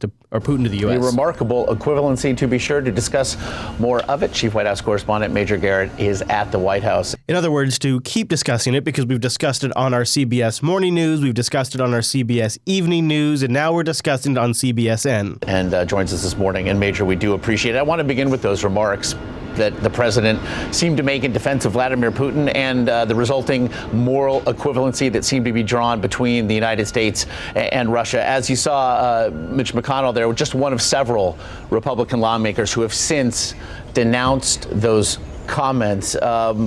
This seems to be another fight that the president is picking here. What's the political fallout, if nothing else? So apparently there's political fallout, and secondly, I guess the president is picking this one. To me, it seems like the media sort of sat back and waited for something out of this interview and jumped on it. For a rift between him and GOP leadership. Well, it just deepens the unease that Republicans have about what this president thinks and what he might do in terms of Russia policy. Now, last week, there were some encouraging signs for those Republicans still uncertain where this White House would land in its relationship with Russia, when the U.S. ambassador to the United Nations, Nikki Haley, challenged the Russians, condemned what she said was their intentional increase on the fighting in Ukraine, and said, you've got to get out of there and stop your meddling in Ukrainian affairs. Republicans said, hey, okay, maybe this administration's taking the Russian threat in Ukraine seriously. But when the president of the United States not only draws this odd and historically warped moral equivalency between the United States and Russia under Vladimir Putin, but in the same breath almost is dismissive about the underlying accusations of murder, jailings, and deeply troubling mistreatment of human rights activists, dissidents, journalists in Russia, that also creates concerns among Republicans. And when you see someone like the Senate Majority Leader Mitch McConnell, who has consistently, Josh, tried to stay away from any direct clashes with President Trump, particularly about his occasionally outrageous statements, Mitch McConnell will almost always say, well, that's something he said. I'm not going to really get involved in that. So what's happening here? Because I'm so sick of listening to this guy talk. I'm going to finish it for him because he's just going on and on. Boy, Major Garrett really hates Trump and everything. And I can understand it. They are hard on CBS and CNN and others, but God, just talk about it. Anyways. They are constantly trying to pin other Republicans against Trump. So they keep going to Mitch McConnell. They're trying to get Mitch McConnell, and Mitch McConnell won't give. But they're trying to get Republicans to come out against Trump, and they're running with it. And they're trying to get this Putin one as like a home run. Turning now to our world lead, President Trump continues to defend Russian President Vladimir Putin. Continues to defend. Political and journalistic critics have a curious habit of turning up dead, to say nothing of the blood on Putin's hands from various incursions into Ukraine and Syria. This time, Mr. Trump not only expressed respect for his Russian counterpart, but seemed to equate United States actions with those of the authoritarian regime. This is drawing fire and prompting all sorts of skeptical reactions. Former CIA acting director Mike Morrell told CBS, quote, I think President Trump has some special affection for Putin that is a result of something that we don't fully understand. Let's bring in CNN Chief National Security Correspondent Jim Sciutto. And Jim, President Trump's response seeming to equate the U.S. and Putin, to be honest, it's the kind of statement that one usually hears on a propaganda outlet like RT, something owned by the Russian government. Absolutely. Listen, it is a time-worn tactic of then Soviet and now Russian propagandists. Okay, here we go. So this is maybe why you guys get called fake news. So listen to this. This is a super important analysis that we're about to get here from Jim. This is a time-proven Soviet propaganda technique. Get ready for it. Usually hears on a propaganda outlet like RT, something owned by the Russian government. Okay, here we go. Listen, it is a time-worn tactic of then Soviet and now Russian propagandists. It even has a name. It's called whataboutism. You know, when you criticize a government, and same with China, Russia the same, about something, say, well, what about a mistake that your country has made in the past? Time-worn, you expect it from Moscow. You don't expect it so much from an American president here. Okay, hold on. I want to make sure I understand what it is. So it's whataboutism. Listen, it is a time-worn tactic of then Soviet and now Russian propagandists. It even has a name. It's called whataboutism. Okay, you know, whataboutism. When you criticize a government, and same with China, Russia the same, about something, say, well, what about a mistake that your country has made in the past? That whataboutism sounds like you're just trying to get caught. You're trying to get out of a situation where you got caught with a double standard or being hypercritical about something. You know what I like? So it sounds like when we bomb the Doctors Without Borders, and then later on when Russia bombs a hospital, and we make this huge deal about it, about how it's an international crime, it's a war crime, the UN needs to get involved, and then RT during the State Department asked, "Hey, but what about the time you guys bombed Doctors Without Borders?" Well, no, don't ask us about it. This isn't about us. This is about what you've done. Don't do whataboutism. It's about what you've done here. Essentially, it's deflection. It sounds like we deflect. It sounds like when people call us out for the things that we've done, we deflect and say, well, that's whataboutism. It's what it sounds like to me. And it even has a name. It's called whataboutism. You know, when you criticize a government, and same with China, Russia the same. This is when we get called out for hypocrisy. We've just labeled it, well, whataboutism. This is incredible. And he's just sitting here repeating it. Is this either I just can't even, I don't know if I should call this propaganda. I don't know if I call this killing airtime. I don't know what this guy is doing, but he's essentially legitimizing deflection when the United States gets criticized and gets called out for having a double standard. It's just incredible. Listen, it is a time-worn tactic of then Soviet and now Russian propagandists. It even has a name. It's called whataboutism. You know, when you criticize a government, and same with China, Russia the same, about something, say, well, what about a mistake that your country has made in the past? Time-worn, you expect it from Moscow. You don't expect it so much from an American president here. And once again, the American president, Donald Trump, at odds with his own party on these comments. Listen to Senator Ben Sasse. You see how they're trying to get other Republicans, because they don't want to make it them. It makes it more newsworthy if it's the other Republicans. Let's talk about, let's shift gears from that drama, though, because there's stuff in here. How much more do I have? Yeah, there's a lot more. You can check it out in the supporters sync if you want. But let's talk about Dodd-Frank, because it looks like that may be getting repealed soon. Our next guest worked with Congress to craft the Dodd-Frank law and then helped write over 60 regulations to implement the law. Former U.S. Trading Commissioner Bart Chilton joins us tonight. Bart, nice to have you with us. When you hear that Dodd-Frank is going to be repealed, tell folks out there who don't quite grab all that's to be known about the financial sector what this would do.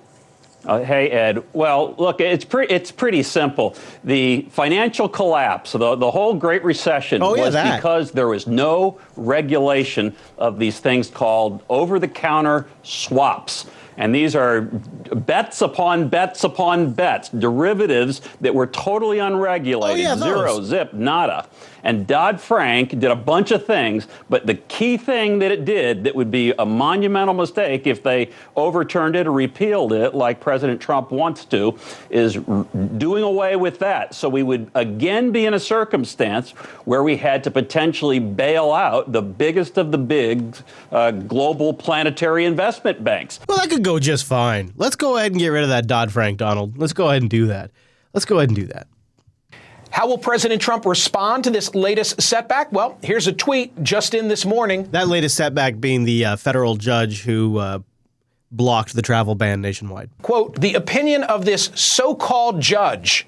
Hey, can I stop right there? Hold on. Just freeze the image. So-called judge? It's a federal judge appointed by President George W. Bush. Now, he's not wrong. That is an accurate statement. But what you are about to witness is how CNN and many other in the news business, in fact, I would say most, still failed to understand Donald Trump and why he was elected. And this is a travesty, because what ends up happening is they end up getting led around by the nose, covering any pet subject that Donald Trump holds their hand and walks them into, instead of discussing the real topics, like perhaps the repeal of Dodd-Frank. And their total failure to fully understand Donald Trump and his base prevents them from being taken as serious news. It's what makes them seem illegitimate. It's what makes them seem to have a bias to these people. Is these hosts, or whatever you want to call them, anchors, I don't know if that's really fair. I feel like that's too generous. These CNN talent, they don't understand the people that voted for Trump, and they just can't see it. They see the world through a different set of lenses, and it comes across, if you listen to it, in this clip. Can I stop right there? Hold on. Just freeze the image. So-called judge? It's a federal judge appointed by President George W. Bush. I try and show the office of the president respect in the way that he ought to be showing respect for a member of the federal judiciary with a lifetime appointment. That's not right. So, not necessarily wrong in his opinion, but totally failing to understand where Trump comes from and where Trump's base comes from. This woman does a slightly better job.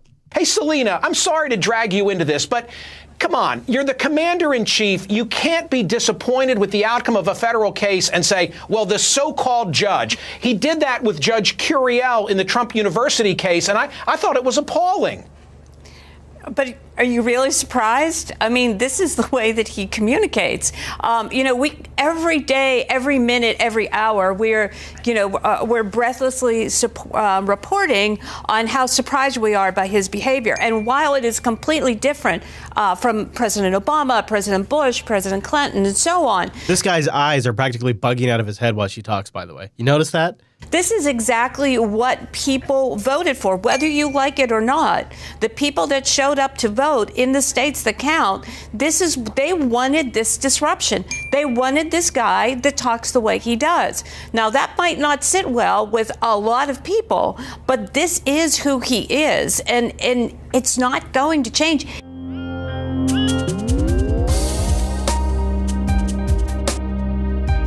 They just can't wrap their head around it. NPR, I feel like, is the worst, too. It makes it hard to listen to NPR because when you hear that much bias in some of their reporting, it's kind of a bummer because it's built into my Echo. They got a decent app. Wouldn't mind it. You got the local station here, it's not so bad. But they don't see the world through the same lens as the other people that voted for Trump do.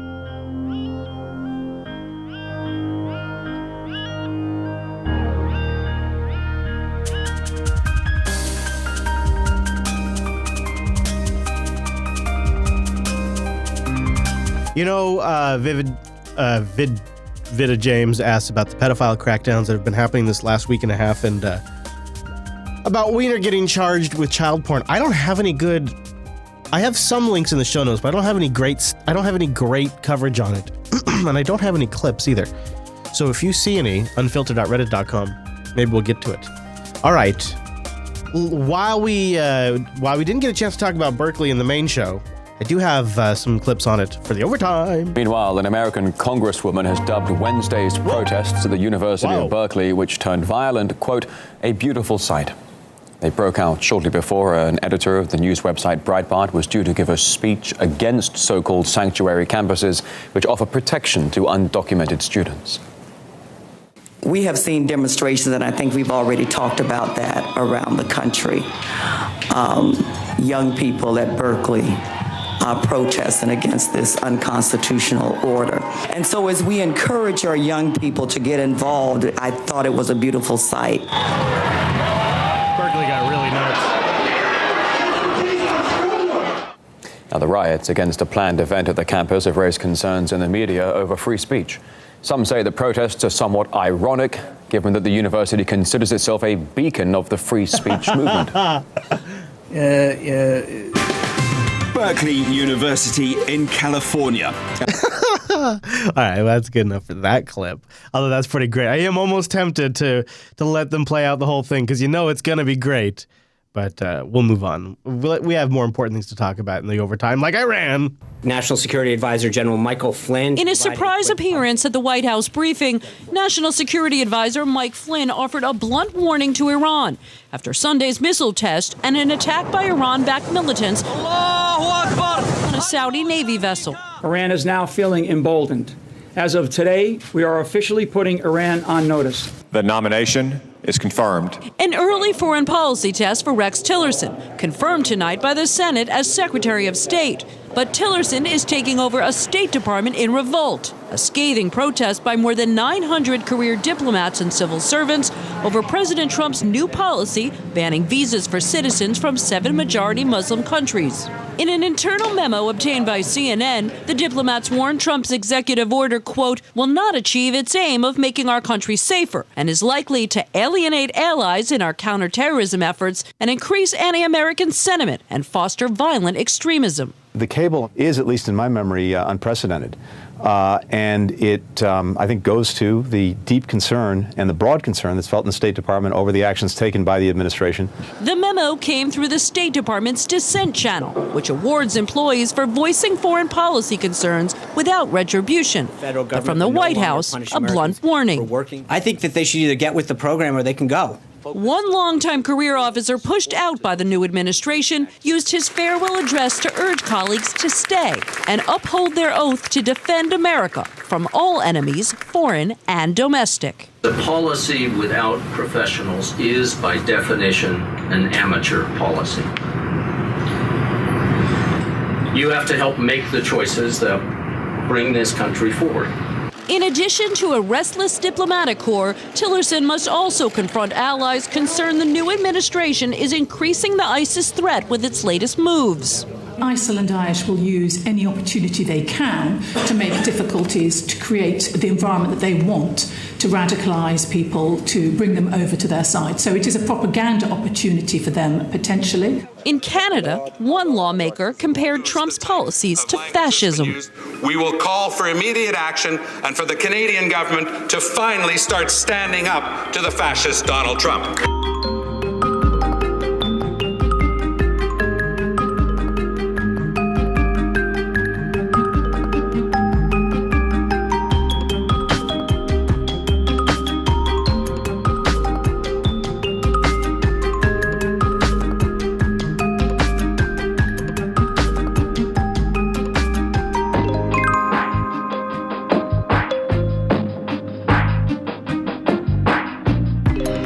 So sure if I really believe this next segment from Tucker Carlson's going to work out.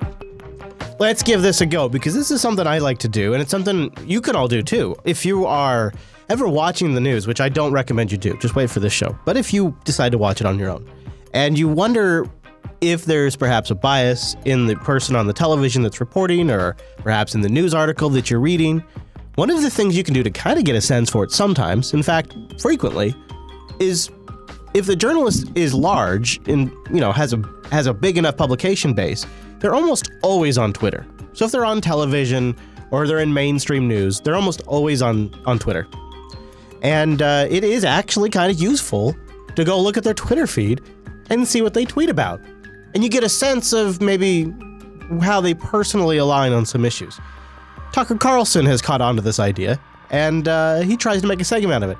I guess I should have thought of this because I do this all the time. I could have made a segment out of this. In fact, I probably should have made a segment out of this. But I guess now Tucker's done it for us. Well, it's time for What They Really Think. It's a new segment where we take a look at the semi-private words of our country's premier journalists and see how those words align with their goal of being neutral purveyors of fact. Our first star is Terry Moran. He's chief foreign correspondent for ABC News, whose Twitter feed resembles a DNC press release with added moral outrage. Don't believe us? Here are some examples.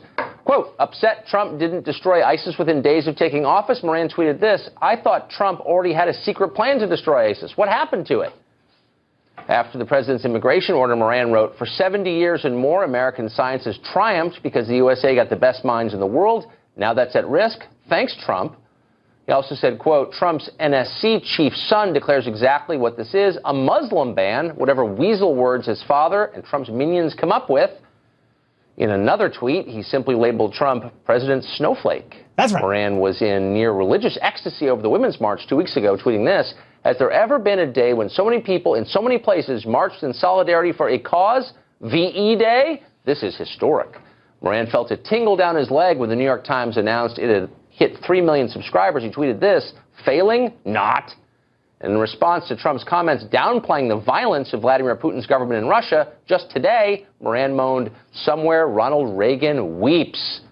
And that's what he really thinks, no matter what he tells you on TV. I thought that was kind of an interesting idea, and probably, like I said, something I could have thought of, but I did not think of it. Now, if you noticed a lack of Charlie in today's episode, it's not because I'm cutting out the Rose. At the beginning of the broadcast, we mentioned that Charlie is off, and we want to share with you a letter from Charlie. Yes, we do. He writes this: "Almost 15 years ago, skilled surgeons replaced my aorta valve with a new replacement valve. It has served me well, enabling me to live the vigorous, full, complete life that you are all so familiar with. No one loves life more than I do. To continue to live this amazing life so full of challenges and friends, including so many of you in the audience, I have chosen to replace the valve with a new one. The timing is my choice. So tomorrow, I will undergo surgery, which will keep me at the hospital for a few days and then resting for a couple of weeks.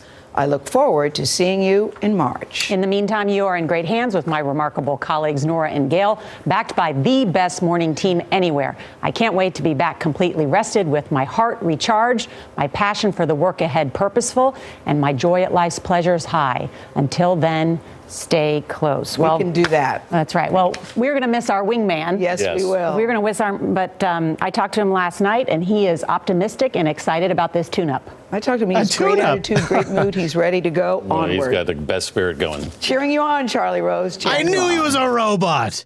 I knew it. Oh, Charlie Rose is getting a tune-up. All right, so let's do a little bit of a high note. This clip, it's very fascinating, but it was a little too slow-paced to put in the main show, so the overtime is a perfect place to do it. This is about a San Diego incubator, which is helping fund different business startups around cannabis that really are getting to a phase where they need to go bigger, but once they get that big, there's nobody with really big pockets that wants to risk the cannabis business yet. So this incubator is stepping in to sort of fill that gap. The San Diego-based Business Accelerator is celebrating its first graduates. 8 companies focused on the cannabis industry completed Canopy's 16-week business training. We create biological soil additives that we believe can increase the oil production in cannabis by 100 to 200%. Paula Young-Libby is the CEO of MycoCan. The technology that she's working with has already been proven in other farming applications. Libby is ready to help apply those lessons to the nascent legal pot industry. If you can, double your production or triple your production without adding a single plant, without adding a single light, that's going to help the infrastructure. It's going to help the industry a lot. Big agricultural companies won't touch cannabis-related businesses. In fact, Libby is bringing the biotechnology idea from a sister company in Georgia that already has a slice of the legal agricultural market. That firm is interested in the cannabis market, but wanted legal distance from MycoCan because the risks are too large. Canopy San Diego steps in where established firms won't go. Companies need the technology that we're developing. Jack Scatizzi says the demand makes it easier to balance the risk and reward. While it's still stigmatized, that represents a risk for entrepreneurs. So we're backing the people that are interested in taking that risk, and the ones that take the larger risk are going to have the higher reward. Scatizzi says the medical marijuana industry in California is already worth $7 billion. He says the addition of recreational marijuana could double the market relatively quickly.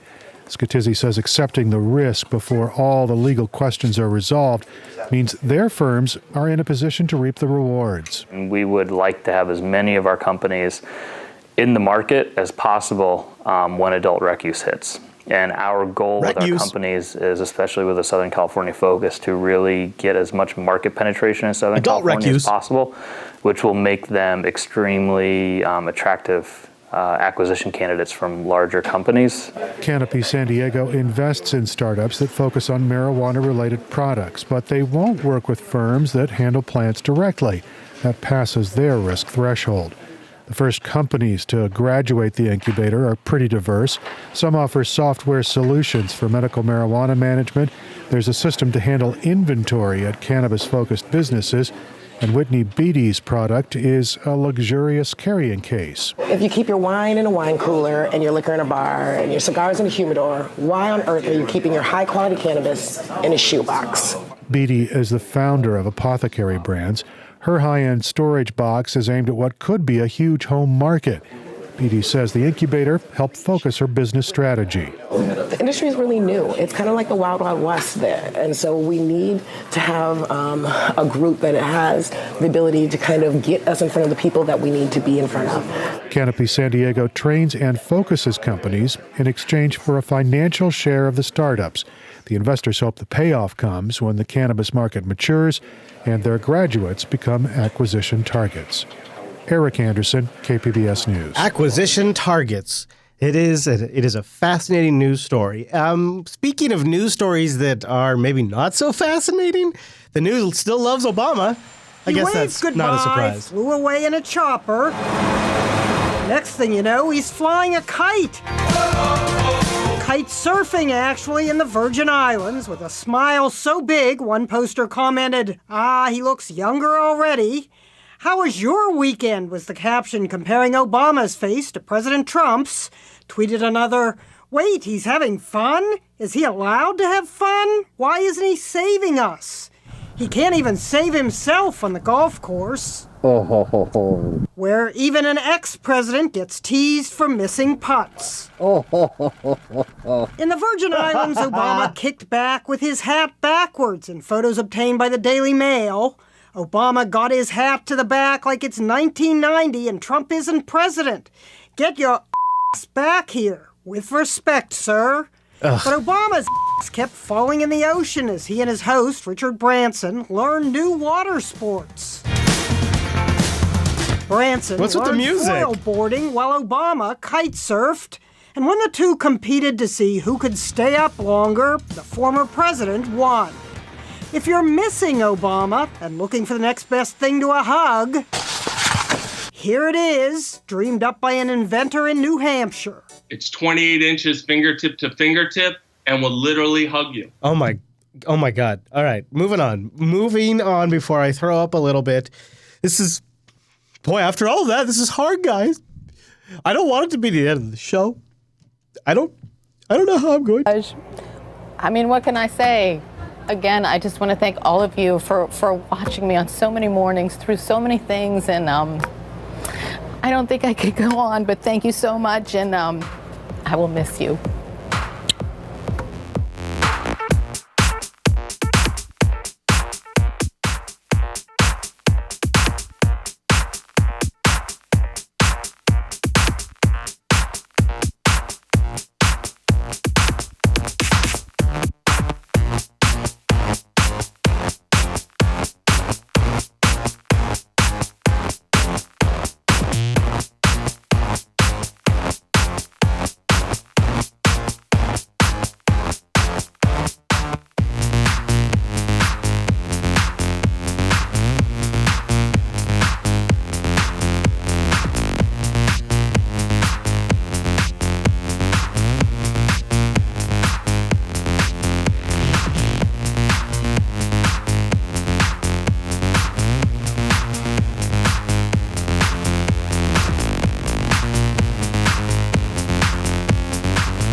So that would be great, I think, to help glue this thing and have the UN help glue it.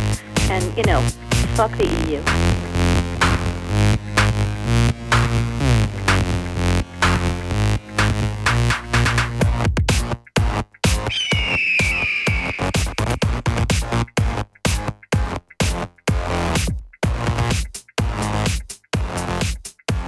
I am most fabulous whiner. I do whine because I want to win.